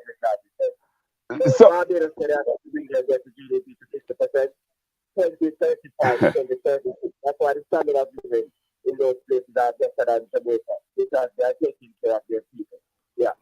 So Raleigh, you think it's a beat chess moment for the minister because that is the only thing for him to beat his chest so he lowered the debt quicker than is that a product to prove to the international agencies that he's the man. I believe that he's trying to use Jamaica to build his resume to get on top of one of those international agencies because Jamaica is the only country in the world that is talking about building get the full time because every policy is really under the pressure from COVID-19 as well as from war between Russia and Ukraine. Raleigh, everybody wants their debt to be staggered. Give them some more time to pay it. So you're saying, Raleigh, that this is self-aggrandizement? Raleigh? Raleigh, so you're saying that the Minister of Finance is allowing us to go through hardship and the country to basically deteriorate in lieu of self-aggrandizement? Well, there's no other explanation because if you look practically at what is happening in the country, while he's praising himself for doing that and talking about the ratings that he gets from people, you notice that the ratings that he gets from people both about those things a lot, while the Jamaican people were pointing to the reason that the Minister of Finance has to be an elected official, no taxpayer without what he can give them. Because the people of Jamaica are supposed to be bosses, not S&P, not Moody. He's now more fearful of what Moody, S&P, and Fitch says about him rather than the Jamaican people. Mm-hmm. Mm-hmm. Raleigh, when you pay down the debt earlier, don't you save on interest? Yeah, but what will you lose there? So you pay down the debt earlier, right? But while you're paying down the debt earlier, your infrastructure is deteriorating, your schools are deteriorating, your hospitals are deteriorating, and the economy is growing slower than it should. So if you bring it down to a household, so you're going to pay out the bank faster than you told you to pay. What happens? Your children are undereducated, your children are malnourished, your children are indisciplined, your wife has left you at divorce. If you look at the amount of breakthroughs that is taking place in Jamaica, it is related to the economy. If you look at the level of criminality, it is related to the economy. If you look at the disorder that is taking place and the murders and the shopping, it is related to the economy, the rat race, because people can't survive. So the gains that you make in terms of interest and paying down faster, you lose it in terms of the social and physical infrastructure of the country. So it's not a sensible decision. Wow. No. You must be able to do that. Is not opposition. May I ask one question, Shaka, to Raleigh? So which blood ride at the same time? Go ahead, Conrad. Raleigh, could the we know that the finance minister is has to be there because as an elected person, but could the finance minister be an phallic of his own without the blessing of the prime minister, the chief service, Andrew Broga, the oldness? You think that, Colin? He was saying that you think the if you think the finance minister is on a frolic of his own without the blessings of the prime minister and the rest of the cabinet. Is no, he has the blessings of the finance of the prime minister. Remember, the cabinet is in awe.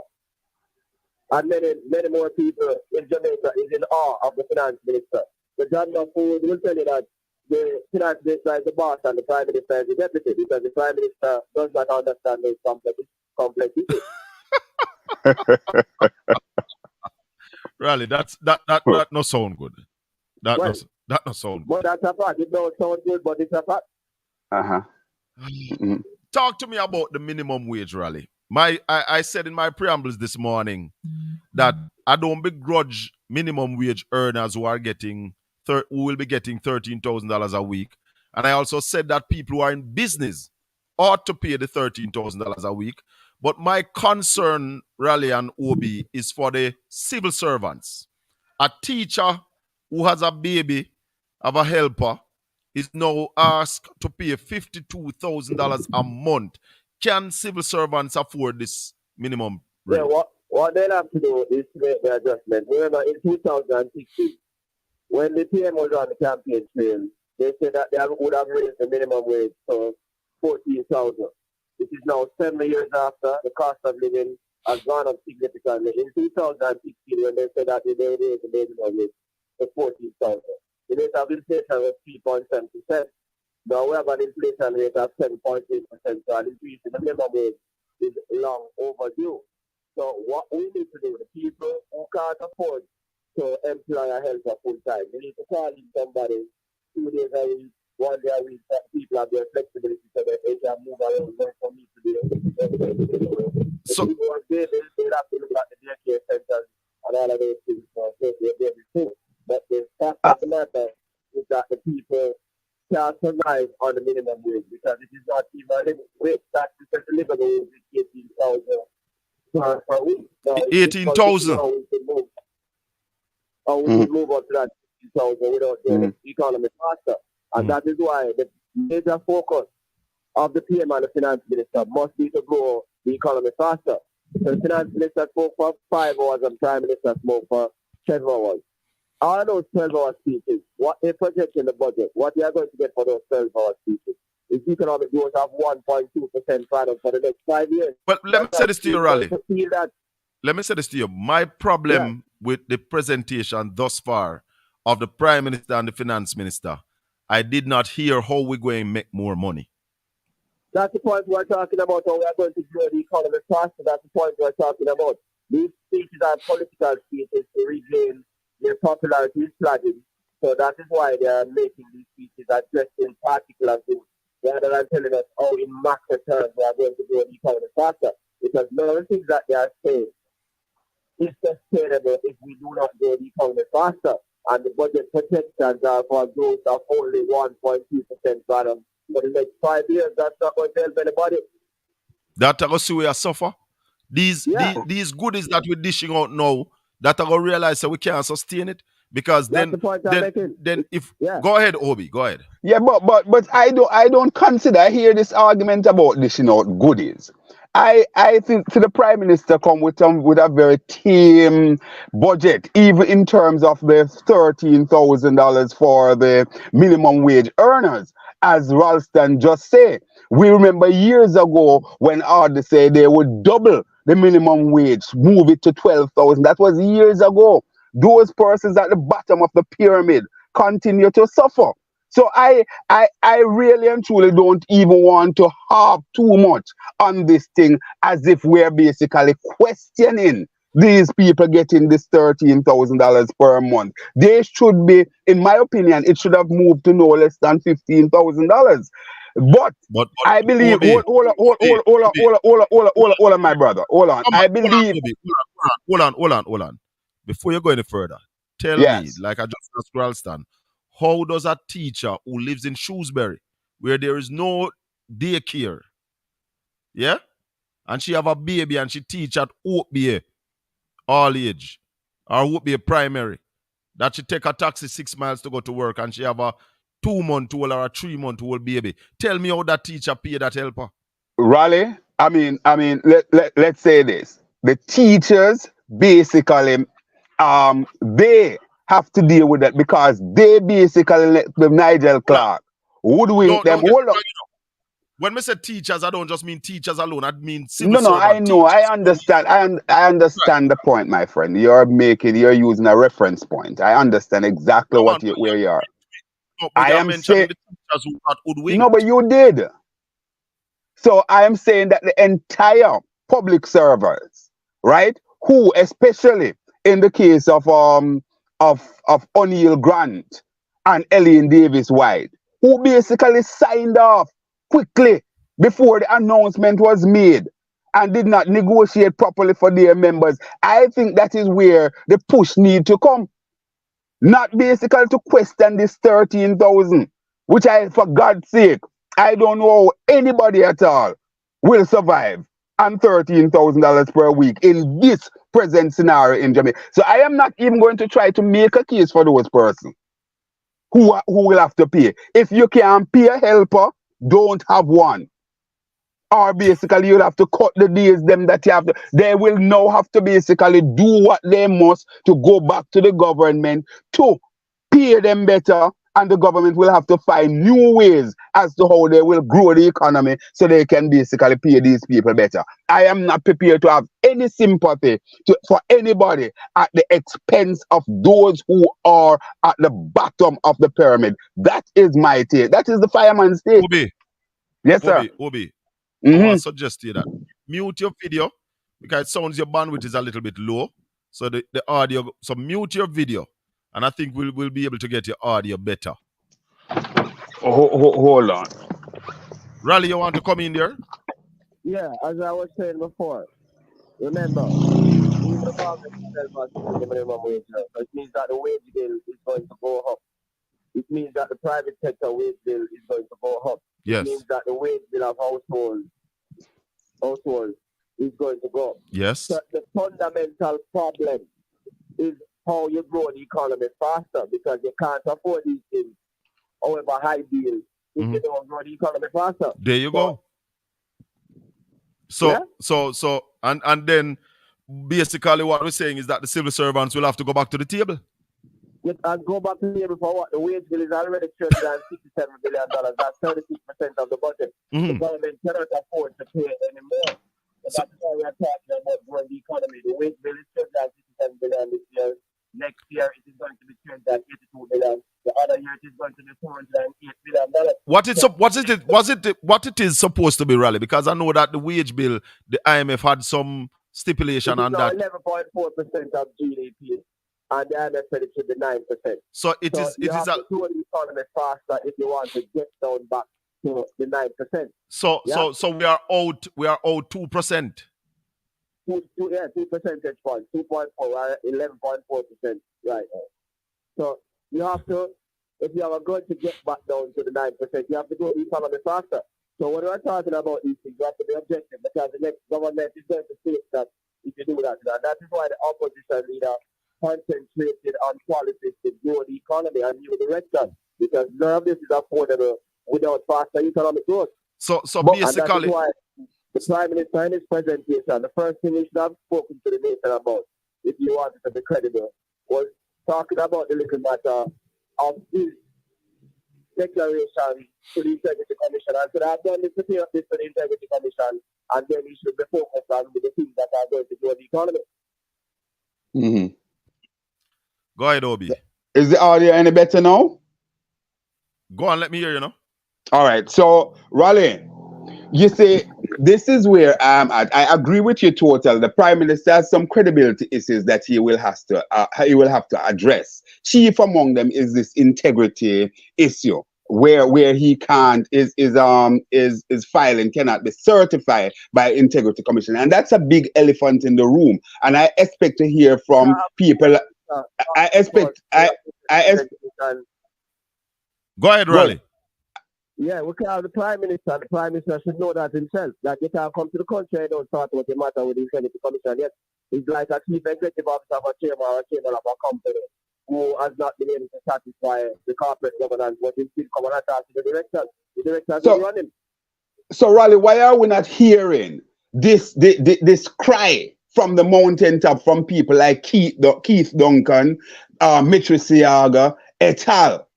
You know, putting the pressure on the Prime Minister for this. Well, just like they had circled the wagon the other day when they all were calling for Mr. Christie to resign. Why are we not hearing this push for the Prime Minister to clean that up if we're a serious country? Go ahead, Raleigh. Yeah, but Obi knows why you're not hearing from those people. Remember, the Prime Minister have a whole lot of henchmen and apologists and those people. No. You understand that? Before you come in, Colin, let me just put this to Raleigh. Raleigh, in the scheme of things where you're talking about the wage bill, because everybody has to be paid from the council fund and so on. In the scheme of things where there's no new direction, as far as we can see, with, for example, somebody like a Rocky Mead, that will be earning somewhere in the region of about $15 million per annum when you put benefit and all those sort of things in. He will be traveling and all of that sort of, and so on. Like we saw happen the other day, he went on a trip with the Prime Minister. Why the Prime Minister going that route when we have already busted the figure that was set by the IMF or so on, the 9% of GDP for wage bill? Why? Repeat that, Colin. Why they bust the wage bill? You said wage bill is supposed to be 9% of GDP. We are at now what 11.4%. Why did they do that? Well, no, I asked not the hold on. The main part of my question is to say why would he be employing new people like a Rocky Mead that I really and truly don't see the need for it, because the cabinet secretary basically should be observing all of those things. Yeah, what he's saying, Ralston, is that when you employ people like Rocky Mead and all of that is not really necessary, and you're adding to the wage bill. Yeah, well, that's something that the Prime Minister would have to explain. But additionally, you can't say that you want the teacher them to get more and the police to get more and this to get more, while at the same time saying why they are adding to the wage bill, because it is precisely because of those settlements why they had to add to the wage bill. So you can't be saying that they are reaching the 9%, but at the same time you are saying that they must give more money to other people. The fact of the matter is that you have reached a certain level where you are over the 9% threshold. If you want to maintain that threshold, it means that you have to grow the economy faster. You can't be talking about selling out additional wages and you're not growing the economy at a rate that will get you to the 9%. You have to be very careful as to how we discuss it. Raleigh, that's understood. Conrad, hold on. Raleigh, is it that we are the government is out of their depths, lack of idea, no vision in where to get more money?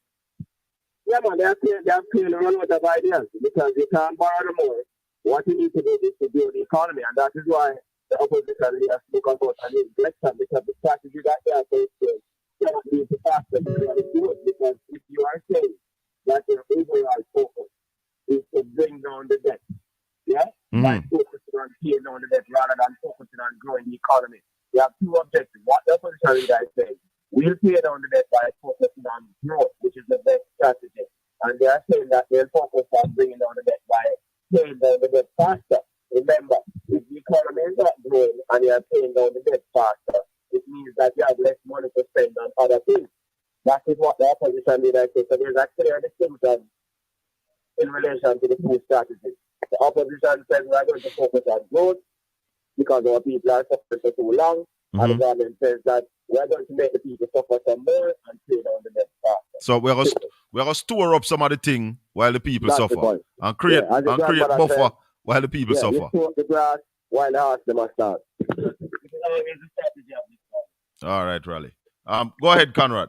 Final question. Man, I was just simply saying that while I agree and I understand clearly that in terms of the wage to GDP ratio, we have busted that. But I'm saying, why would the Prime Minister, against that background, even now continue to take on additional persons within his office that, in my view, not needed. And I point to the specific case of Rocky Mead. Granted, it's only one person we But talk let me tell about you what the Prime 15. Minister would say. In the scheme of things, $15 billion chicken No, feed. and that's what I am aware of. I am aware that they will say that, but to the person, to the teachers, and the rest of persons who are having hardship, they don't mind. They're not going to countenance that when you talk about the $15 million. They're saying that one person is getting $15 million. Why are you taking on that additional person? Raleigh, was that an unnecessary post that was needed at this time? Conrad, I'm going to suggest you hang up and call me and let's hook up back because you're still going out and coming in. And that's why Raleigh not going to hear you. Yeah. All right. So, yeah, man. Raleigh, we talk about growing the economy, though. And what the government is saying that they are creating buffers that when we have issues, there will be money in the kitty. They boast about the reserve, how much money that they have in the reserve. And they boast about the surplus that is coming in. All of that sounds good to some people. Yeah, man. Why you not giving the government a 9 out of 10? All right, watch me.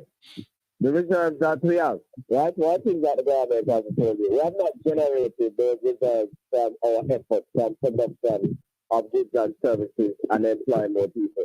Mm-hmm. For the first 10 months of last year, the trade deficit was $5 billion. That's the difference between what we were importing and exporting. $5 billion. Yeah, we imported $6.14 billion and exported only $1.26 billion. So there's a gap of $5 billion. You know what caused the reserves to be flowing? We got $1 billion from IMF during COVID-19. That's something that Minister Clark had to tell the country. And when they were getting the money, they never even wanted to go for the money. It was people like me who told them that this is basically free money, go and get money. So they got $1 billion to the reserves. $1 billion. Yes, from the IMF, $1 billion US. Yeah. And they got $3.6 billion in remittances from the diaspora. Mm-hmm. So it's not our efforts of growth and selling to the rest of the world that has caused the reserves to improve.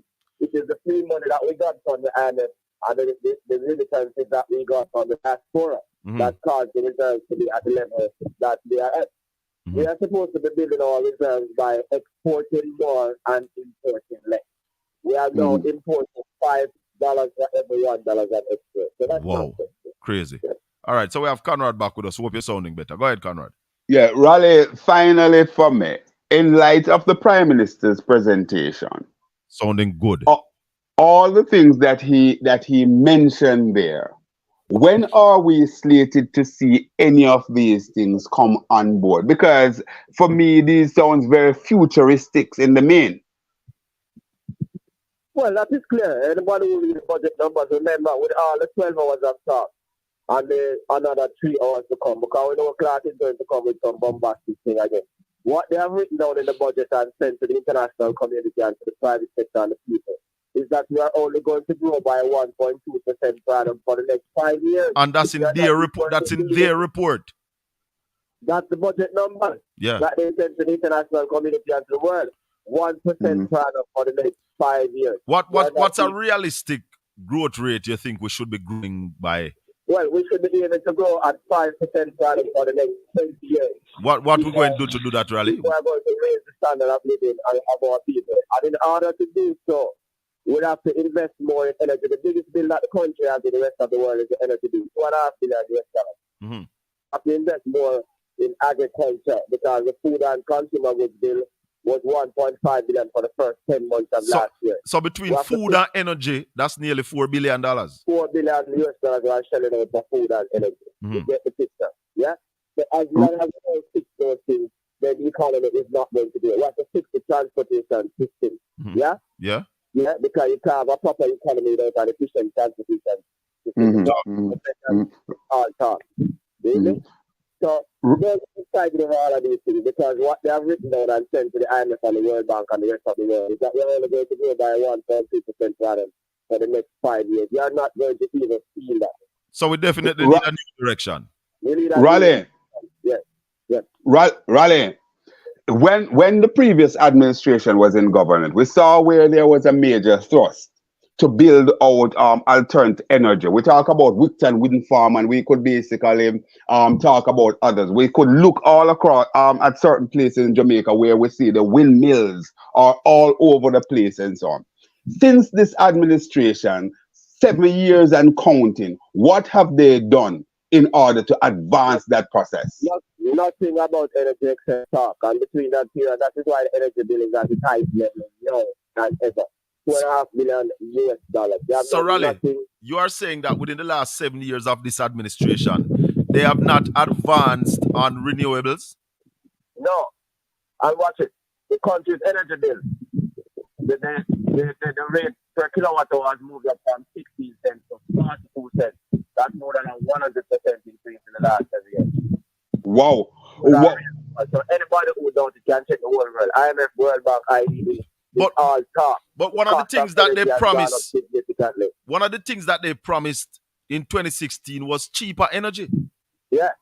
Well, the energy bill is now almost 2 times what they promised. So in that time it was 16 cents per kilowatt. It is now 42 cents per kilowatt. The cost of the generator is too high. Good. So is it safe to say or to agree with the opposition leader? The opposition leader that ministry of energy is really now a shell of itself at what it used to be when Paul Well and Julian Robinson headed that ministry? More than that, we agree with the opposition leader that we need a completely new direction. This model is not working for the people. Simple. It is working for a few. It is not working for the people at large. What the Prime Minister and Dr. Clark is doing, they are trying to cater to various political groups because they saw the polls and they saw that their popularity is falling. So it's a political speech. There is no reality to it. As we said before, the numbers that they have written down is 1.2% per annum for the next 5 years. So that is not going to help anybody. So you're saying that what the Prime Minister did on Thursday was playing to the gallery? Of course. All bluff? Of course. Of course, it's about improving his popularity. He was watching the polls.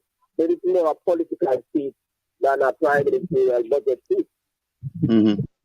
Raleigh, this question. Sorry, this one is probably a little bit outside of the economics, but in light of what we're seeing, the pushback from the people, and what we're seeing, the tides moving against the Prime Minister. We saw where a Blue Dot poll was just published and said about 54% believe that the Holness administration cannot be, and the Prime Minister himself cannot be trusted.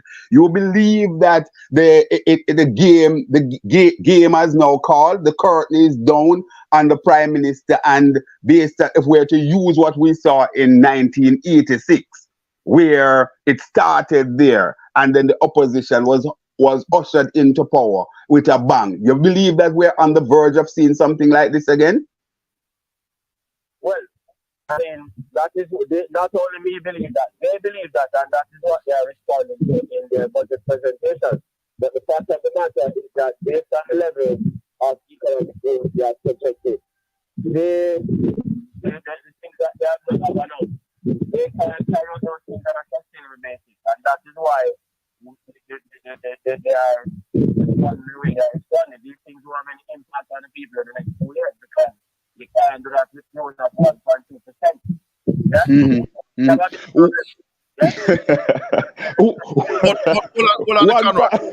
Go ahead. Because, Raleigh, any government comes in power now, not going to trouble same way. That's the point you're making. But if you are plotting a new direction, because if you are going to continue, what Prime Minister says, we are going to continue with what we are doing, and he announced things that he announced before. Those things are just to hold the people. Yeah. Right? The reality is that any government that comes in now will have significant challenges. But if you are going in a new direction from the one we are going in now, you have a better chance. If you plan to build. Similarly to what we saw in when the PNP took office, and we basically moved the trajectory and put in things like EPOC and so on and fix the economy. So Raleigh, you believe that what we saw with this young lady, that her house was basically bulldozed and peanut dread being brought into the parliament. You believe it's a part of how you view that, Raleigh? Is that very, very cheap? What is the Prime Minister doing, Raleigh? No, what you say that? I never heard that. What No, the Prime Minister. The Prime Minister reached out to Peanut Dread. And the young lady over Clifton, the one that said she didn't have a weapon now because her house licked down and she had must have about $200 in her purse or something like that. The Prime Minister also brought her to the Parliament saying that they're doing our house. He's asking, what is the Prime Minister trying to do? If it's major desperation. What the Prime Minister is doing is trying to improve his popularity. And what we are talking about is sustainable economic growth. But Raleigh, things cannot sustain economic growth. We have to move in a new direction if we're going to sustain economic growth. Raleigh, oh my God. Prime Minister came out in 2016 and showed him clerks. And yeah, won the election. And him come again and show it and win the election. So he's saying that Peanut Dread Radam and the young lady playing to the gallery. Based on what the polls are saying, those things can hold the people again. Because the people are talking about fundamental things in terms of improvement in their lives. And they have not seen that over the last 10 years. But he's of the opinion, Raleigh, that him can use hype and win the people. Yeah, man. But this time he's miscalculating. That's the point I'm making. You are not going to hold the people again. What about money politics, Raleigh? People hungry, they get a money in them, and you spoke about the proverbial rum and boom and a spliff. What will that do in the next election? You don't think that have a part to play? That is why the opposition has to take to the streets, the town halls, and to explain to the people what is happening, why it is happening to them, and what it is going to do in order to improve the lives of the people. And they'll have to convince the people that when you get the 5,000 and the 10,000 again, you are going to get it, but for the next 3, 4, 5 years, your lives are not going to improve. So they have a job to do in terms of convincing the people as to why their strategy is better and why they're selling a vote is not going to get the Raleigh. Hold on, Conrad. Do you think Jamaican people are ready to work? We are seeing the lowest unemployment figures in Jamaica, but yet we are also seeing that there are 800,000 Jamaicans who are not in the workforce. Right. Are Jamaicans ready to work for them own? Jamaican people are always hard-working people. What we have now is a philosophy that is running the country of chopping and scamming and depending on other people to support us. And the point I'm making here, as we said before, the reason why the reserves are so high is the $3.1 billion that we got from the IMF and the $3.6 billion in remittances that we got from members of the diaspora. Mm-hmm. So it's not that we are working to get those things done. You hear me? But how anybody going to put our people to work? Yeah, we need to put our people to work. How? Exercise. Yeah? How are we going to put them to work? Okay. So, one, you have to create the opportunity. So you put them to work by, for example, improving the level of training. They are just of a function better. You know, the Prime Minister spoke about it. Yes. Because he has been hearing what the people have been saying about the low level of output of the architect. So remember, you made a point and enough people don't understand it. Although unemployment is down to 6.6%, the labor participation rate is very low. That is why you have 50,000 people outside of the labor force. Some of them are go to school, some of them retired, and you have some who say, now work in a minimum wage there, and you have some who say, now work on a depressive contract working system. So we have to change those things, yeah? We have to make agriculture more sexy. So the man in my country is going to agriculture rather than going to shopping. Yeah. Really? So you have to fix the rural provide incentives to agricultural things and then that's like when you provide incentives to the big man about that came on a spot to import art. You have to provide the same incentive to the small man to import agricultural equipment and seeds and fertilizer and all of those things. Yes. So the government needs to target certain sectors, similar energy. You have to lower the cost, the initial cost of solar energy to get the people that are able to invest in solar energy and internet. So when we cut those bills and reduce the trade and current account deficit, Then the Bank of Jamaica have to raise up interest rates so high to stabilize the dollar so that businesses can get more money at lower rates in order to fund the small business sector. Those are the things that we're talking about. Raleigh, Go ahead, Raleigh, Conrad. Raleigh, quickly. Within recent times, we saw where the Prime Minister make every attempt to adopt the slang, street slang. And so he took on the name Brogard. That has a negative connotation to it. We see witnessing what taking place in our schools with the children and so on. The Prime Minister now take on the whole business of Radam.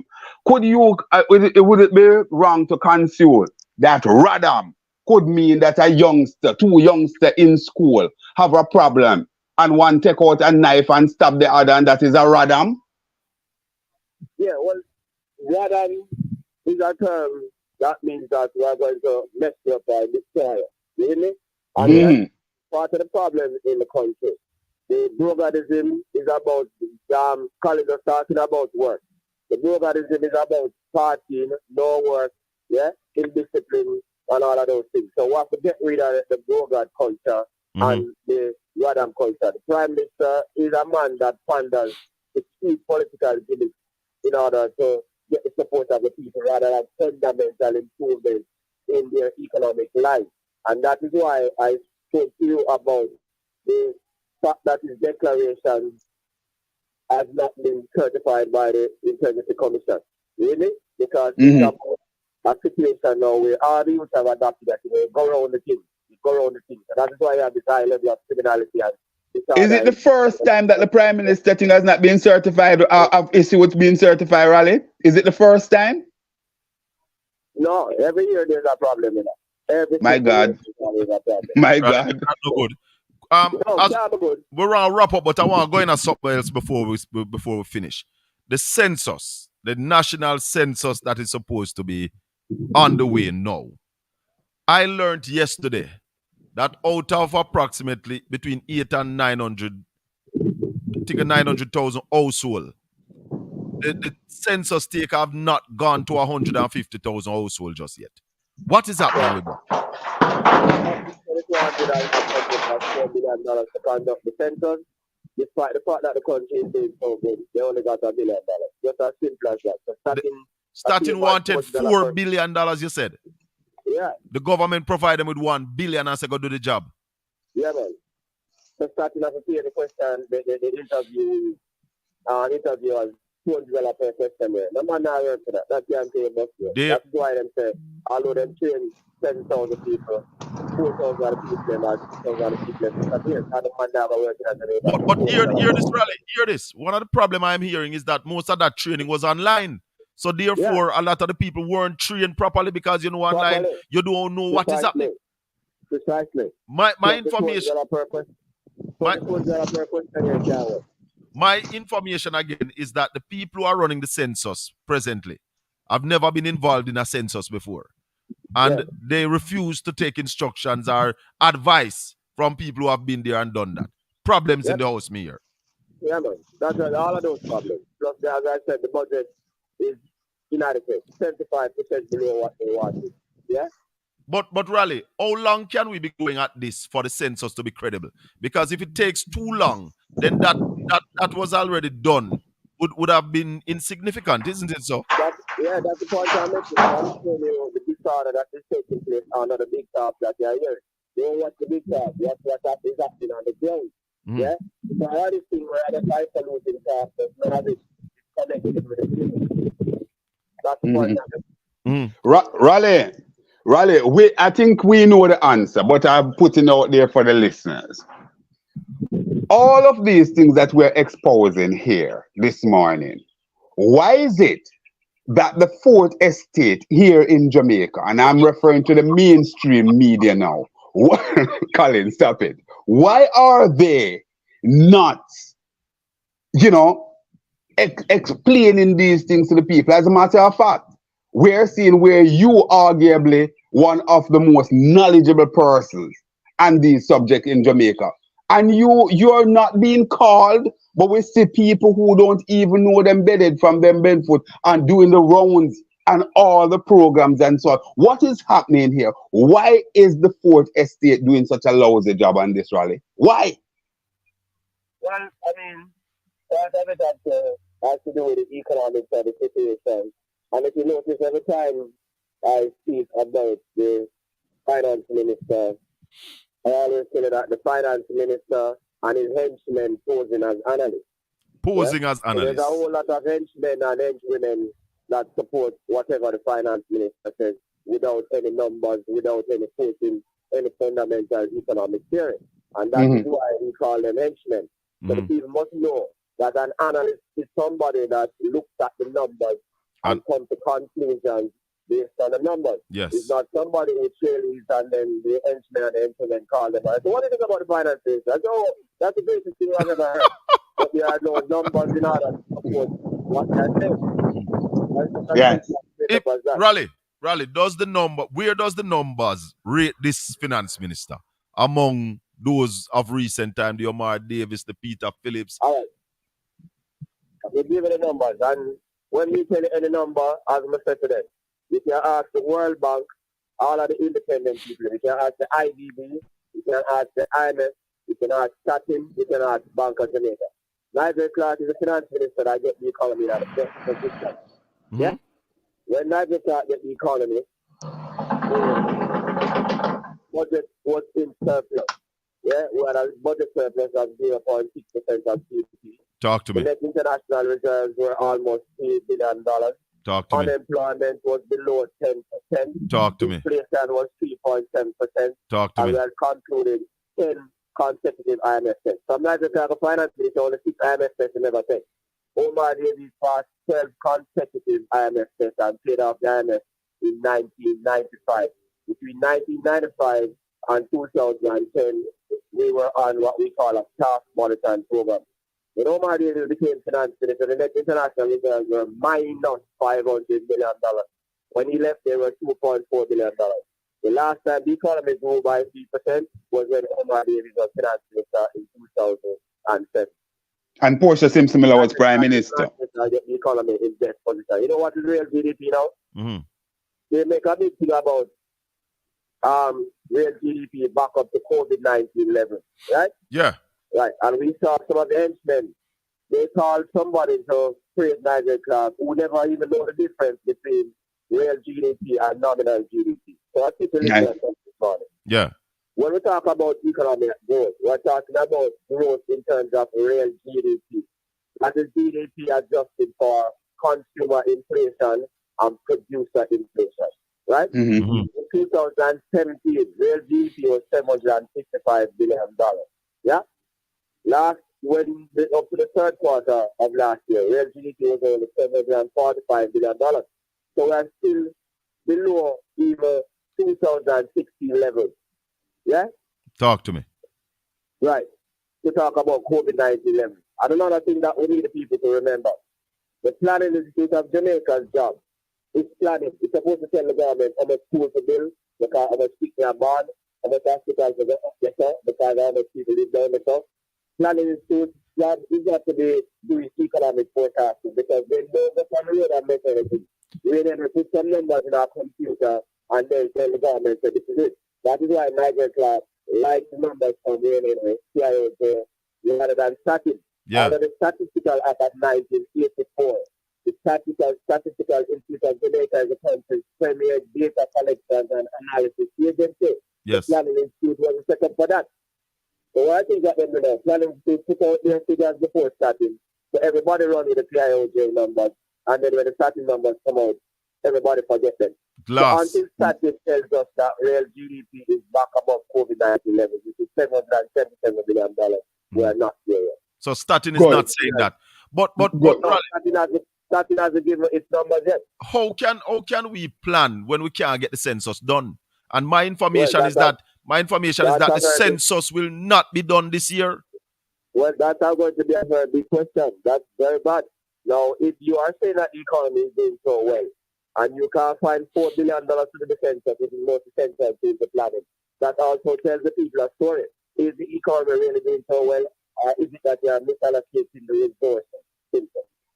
Indeed, Raleigh. And since you're at it, Raleigh, and we're in an education point, I was really supposed to leave already, but since you're in an education point, a teaching moment, Raleigh, just explain to our listeners and viewers the difference between recovery growth and real growth in this case. Why is the government talking about growth when we're only seeing recovery? Explain to our listeners the difference and the importance. Now, just to explain the difference. So, supposing everybody knows about football, the Arsenal play Chelsea in our two-way tie. There's no situation where away goes on side. So Arsenal goes to Chelsea and beat Chelsea 6-0, right? Chelsea come to Arsenal and beat Arsenal 6-0. That is recovery. For Chelsea to grow, they would have to score 7 against Arsenal. You know? And then they would have grown by 1%. Yeah, it's just as simple as that. Very, very good analogy. Where we were before COVID-19 stopped. We are not growing, we are recovering. So again, it's an analogy. You go in the hospital, you do an operation, you lay down in the hospital bed, when you recuperate and start run again, it means that you are good. As long as you're in the bed, you're still recovering. You're still recovering. Yeah. And in this case, Raleigh, the official institute in Jamaica that can give us those figures and really tell us that we are now surpassed, we are now back up to pre-COVID, and we are now growing. It's starting. That's it, not the planning sheet of Jamaica. They have to wait until the starting sector, not PIOJ. PIOJ is telling us what is the cost benefit analysis of the bauxite and alumina sector. For 2 years, we have not been able to tell us about that. All these things are already forecast about economic growth. We need to know what is the cost and benefits of the bauxite and alumina sector. That mandate was given to the planning sheet of Jamaica 2 years ago. I haven't heard anything about it. Nothing. That's the work that the PIOJ is supposed to be doing. Raleigh, finally, the finance minister said that there are sectors in the financial sectors that are in the economy that he doesn't have control over. What is he talking about?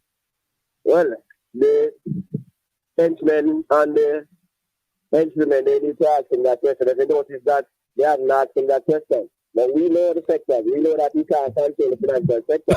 Until last week, the governor of the Bank of Jamaica was complaining that the man is still addition. This is the second complaint from the governor of the Bank of Jamaica that he can't control the money. That he can't control the money in one commercial bank. Or not control the security dealers and all of that work that we are giving. But in reality, Raleigh, why he can't control them? Is it that he's in bed with them? Why he can't? Oh, you mean he's the minister, don't? Yes. The government makes policies.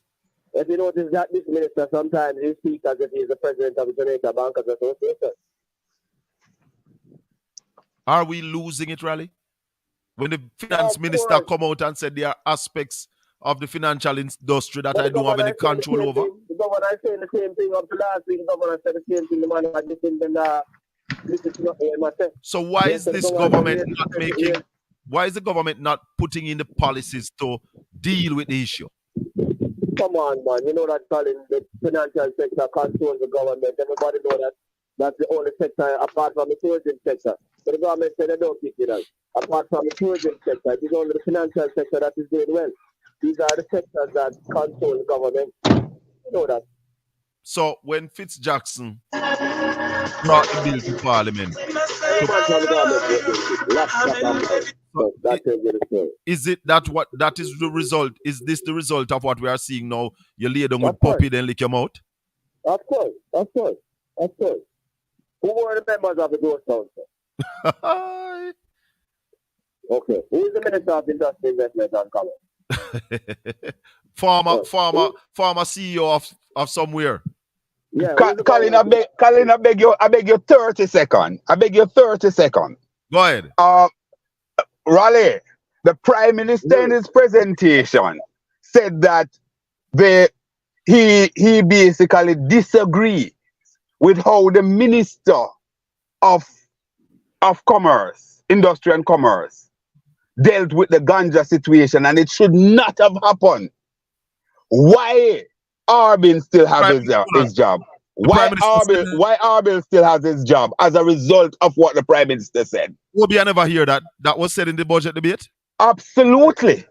I never hear that. I missed Yes, that. he said it. He said it, yes. Raleigh? Yeah, man, but it's simple. The Prime Minister is responding to that because he's responding to what is happening in the street.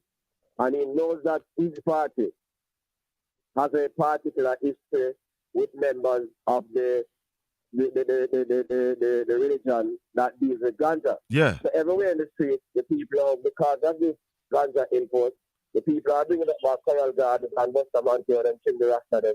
The people are bringing up back what took place when Tivoli was building in Bakawal, and all people are saying that the JLP is always anti-Rasta, anti-ganja. So that's what he's responding to.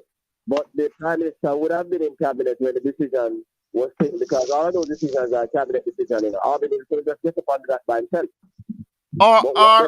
Rally. Yeah. Or is that happening? Because remember now, Tufton said him never talk about the dead baby, you know. Him never tell the Prime Minister nothing. So is it that is a regular thing for this cabinet for ministers to go and frolic up here? Because the Prime Minister is chairman of cabinet. So if you bring down to a company and the executives are taking decisions in the company without going to the board, then that is a big problem. And so cabinets have a thing called collective responsibility. Anything one but even more reason, Raleigh and Colin. Even more reason. That would be even more reason for the Prime Minister to fire Arbil, if that is the case. If Arbil taking these decisions on his own. Yeah, but they're not going to do that. That is going to affect by their and then. So no, but Obi, I don't hear anybody in mainstream media talking about this either. Because you hear me, and you hear Raleigh. Don't discount us. No. I'm not talking about right now. Before, I never hear this ringing out there that the Prime Minister said he disagree with the Minister of Commerce. Yeah, man. But that means the Prime Minister is disagreeing with himself as the chairman of cabinet. That's the point I'm making. So that's what I'm saying. Just play to the gallery. So what kind of madness this? And there's always a problem between. So why even what the Prime Minister did? The Prime Minister targeted all the groups that can make you lose the election. It's just simple as that. The taxi men and all of that. Yeah. Raleigh, it has been a very good Saturday morning. I'm happy you call back with the thing sounding so good. Thank you very much. Yeah, bless up, my brother. One love. We'll talk again. One love, Raleigh. All the best. Go. Yeah, bless up. Colin? I don't yeah, man. I just said that, Colin. I believe you. I just said thing there. Yeah, man. We talk again. Hold on, man. The thing Margadong. I want you find that thing there. I think a highway and do a tune called Margadong. Margadong. I don't remember it. But I will try and find it. Yeah, man. Find that tune there. Bust that tune there for me. The thing Margadong, brethren. Margadong. Yeah, man. Big up yourself. All the best, my brethren. One love. Blessings. Yeah, every time. Cool. No, my people. The thing are we, you know. And I am so happy that we can really bring this sort of education to the nation. You know, that you can learn what is happening and understand what is happening in the economy and how a wool is being drawn over the face of our people. People just come with peer can story, a cover on the face, and enough people still not open up them eye. Whole heap of people not put Jamaica first. Anything the Labour Party do, them cool with it. Lord have mercy. Love this. Lot of information. Lots of learning. Good job, Colin and presenters. Yeah, man. It's good. It's a good look. We need more information like this. Yeah. Oh, it's Lava Grung. Oh, Lava Grung. Big up. No, but my people, Jamaicans have to get ready to start producing. I keep saying it. I have been saying it. We have to produce our way out of this dilemma that we are into. We can't borrow our way out of it. We have to start working. And I said to you this morning that the orange economy is where we are going to make some new money in this country. Not that the economy is not there. The industry is there, but it's weak. needs direction, needs organization. And you heard the leader of the opposition spoke to it. And we're going to organize it in a new direction. Yeah, man. Get ready, my people. Big up on yourself. It was nice being here with you all today. Yeah, as we do on Jaja Mission. One love. This is for you, my girl. So listen to me, my girl. Hey, real one.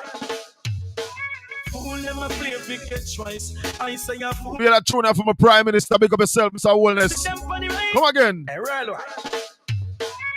I think Andrew sing the wrong song, you know. But they must say nobody gonna bear my stride. Prime Minister, your stride was broken. You were slowed down. I don't know if you plan it. For sure, said the Parliament House want fix. Babylon.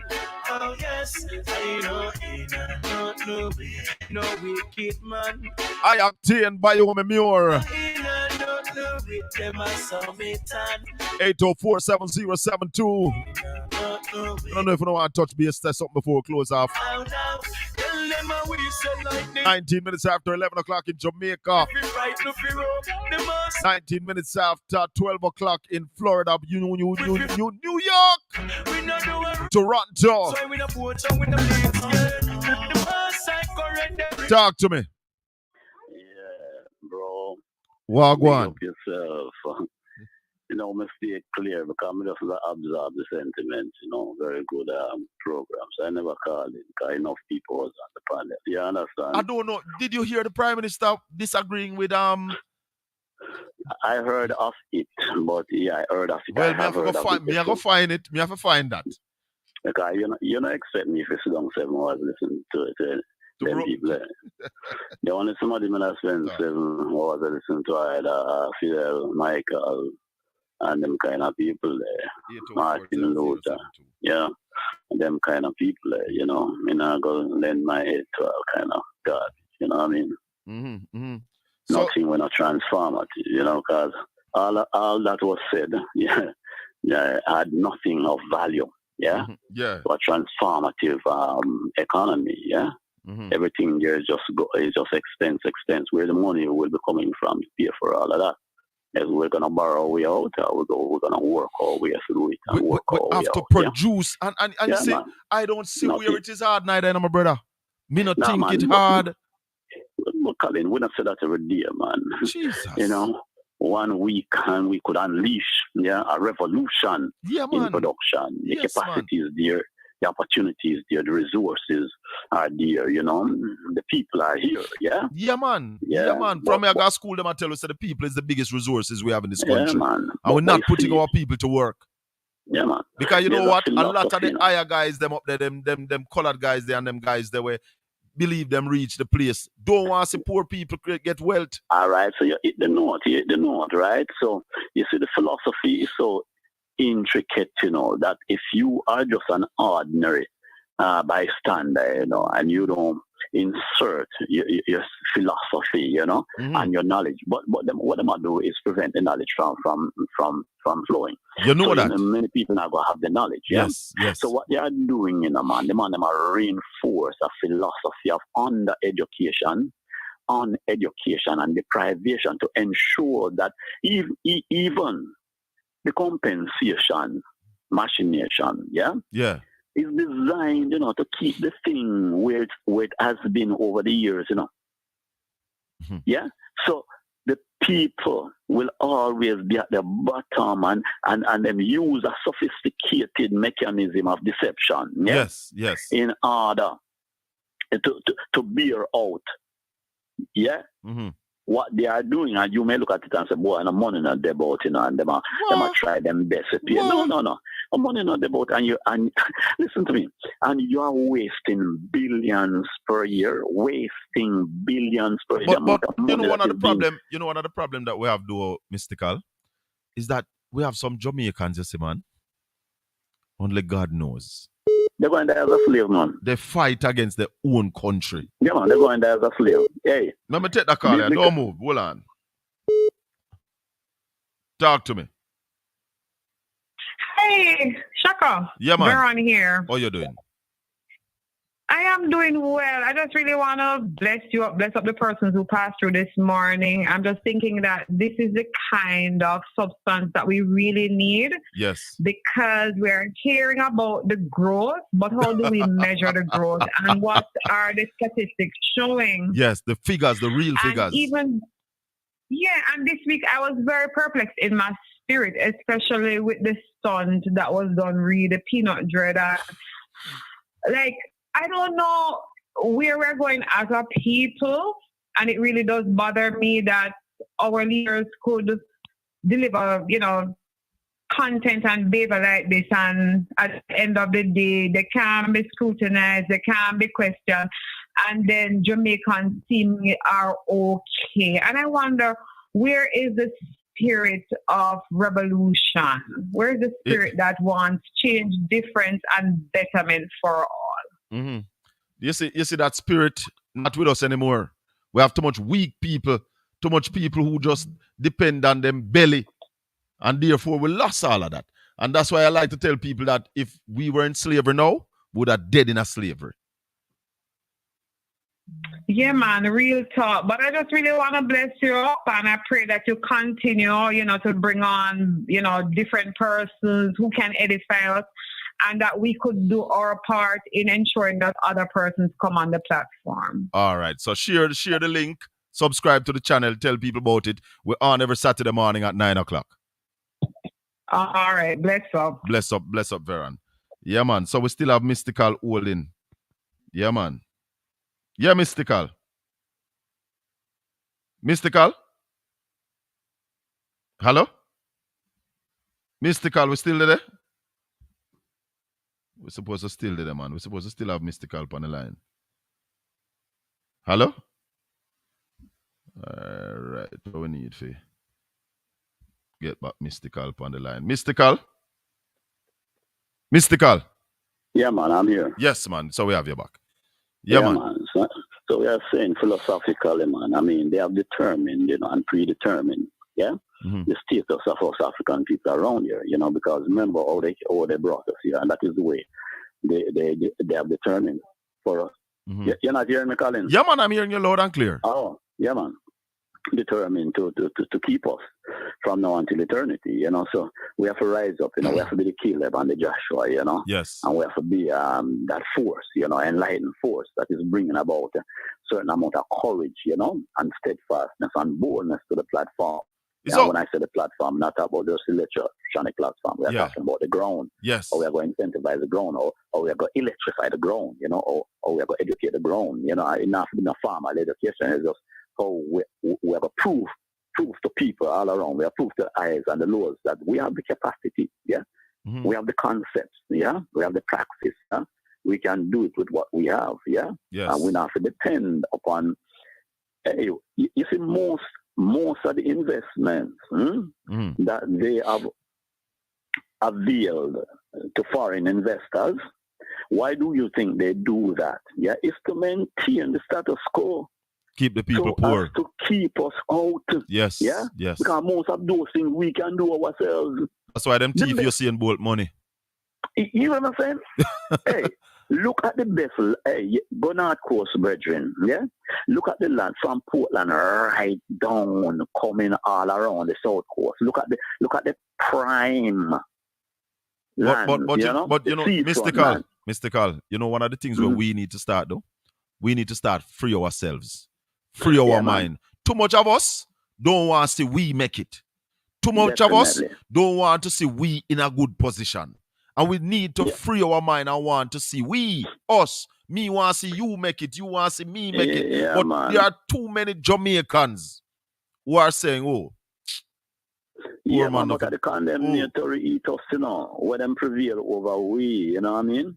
And so many have been captivated, by that prevalence there, So the few of us don't know who have our heads above the water and is trying to save. But if you don't mind shot, drown to the brother. Hang on, Panya, sink, man. So some of them, you know. Some of them coming like albatross pan with round with neck rasta. Hey, Colin, remember me tell you, me share that philosophy, and if you try to save a man, I might try to drown you. Let him go. Yeah, man, you ain't must let him go, man. Let him dive go. On, let him go, man. Left him, man. Lifeguard. Yeah, man. You know about that because you in our business. Yes, man. You have to left him, man. You can't make him drown you. All right. Yeah. If him drown, you know, there are thousands and hundreds more that will be drowned, you know. They won't be saved. All right. You get what I'm saying? Veron is saying that we need cultural literacy. That's a fact. Yeah, man, that's a fact. What people need quality education. I'm gonna talk about this maths and English, you know, brother. Yeah? We're not talking about that as the man said, cultural education, historical education, you know, education relatable, you know, to our honor and our dignity. Brain is saying the mentality of the people. Marcus Garvey speak on it. We suffer from identity crisis. Yeah, because successive political, you know, economic appropriation deny people because all them do are just celebrate the fluff. And the people get captivated by the little fluff. And a bread and butter issue today, and a bread and butter issue tomorrow, but nothing sustainable. Nothing sustainable. Yeah, nothing sustainable. And with all the factors of sustainability from us, because the primary one are the land, you know, brother. Land is everything, you know, brother. And that's why we keep saying, we need land reparation for the people of Jamaica. Land reparation for the children of slaves. You know what are the most glaring and oppressive existential observation and practice that we have right now in this hemisphere and in Jamaica? All right, as far as you can go through Jamaica, you know, you see hundreds and thousands of hectares, of undeveloped, lands, and when you ask the question, whose land is either Crown land or either some big landowner, we never see come look on it. Exactly. But mystical. Go ahead with your question. I have a question. Our taxes being paid for most of these lands. They will not need to find out. Not being paid. The taxes are not being paid because we have some round there, and you have some up there, man. Yeah, man. I'm sure if we look at the tax roll, man, most of the, and only because mystical. The tax roll, you know, have a limitation and a bar of 7 years, you know, you can't go beyond that, you know. Mystical. Yeah? Mystical. Yes, sir. Where are the big farms in St. Thomas? The large. Exactly. Where are the large farms in St. Thomas? I don't know any large farm in Portland. The point I'm making, brother, you know how it has exempted hundreds and thousands of our workforce, and we are not talking, Colin, we're not talking about man a walk with shovel and fork and pick up and anything there. We're not talking about that, you know. Because many people, when they talk about agriculture, they only see agriculture through the eyes of a man carrying a fork and a machete, you know. Soon come off. Yeah? My brother. We're talking about a revolution. My brother, I'm going to tell you something. Technology, man. In this time of food security, and Portland people can't look around and see no big farm and nothing at all. It's been farmed in a large scale in Portland. And I'm going to put my neck on the block for St. Thomas. Are there anything being farmed in large proportion in St. Thomas? I don't know of any. So make a piecemeal land appropriation to some people. And that's why I just want to say that to show the people that this government is not serious about farming, even in a time when you can see it clear that food security is going to be and continue to be an issue. Ralston spoke about the importation bill. Oil and food is the most things we are importing. We live in a tropical country. We live in a tropical country that we have sunshine more than 80% of the time, and we are doing nothing about it. We live in a country where we can grow all the meat you want to eat, and we're importing it. There's no direction. Next week, we hammer that. Mark Golden said we need a new direction. Yeah, man. Blessings, my brother. One love. One love.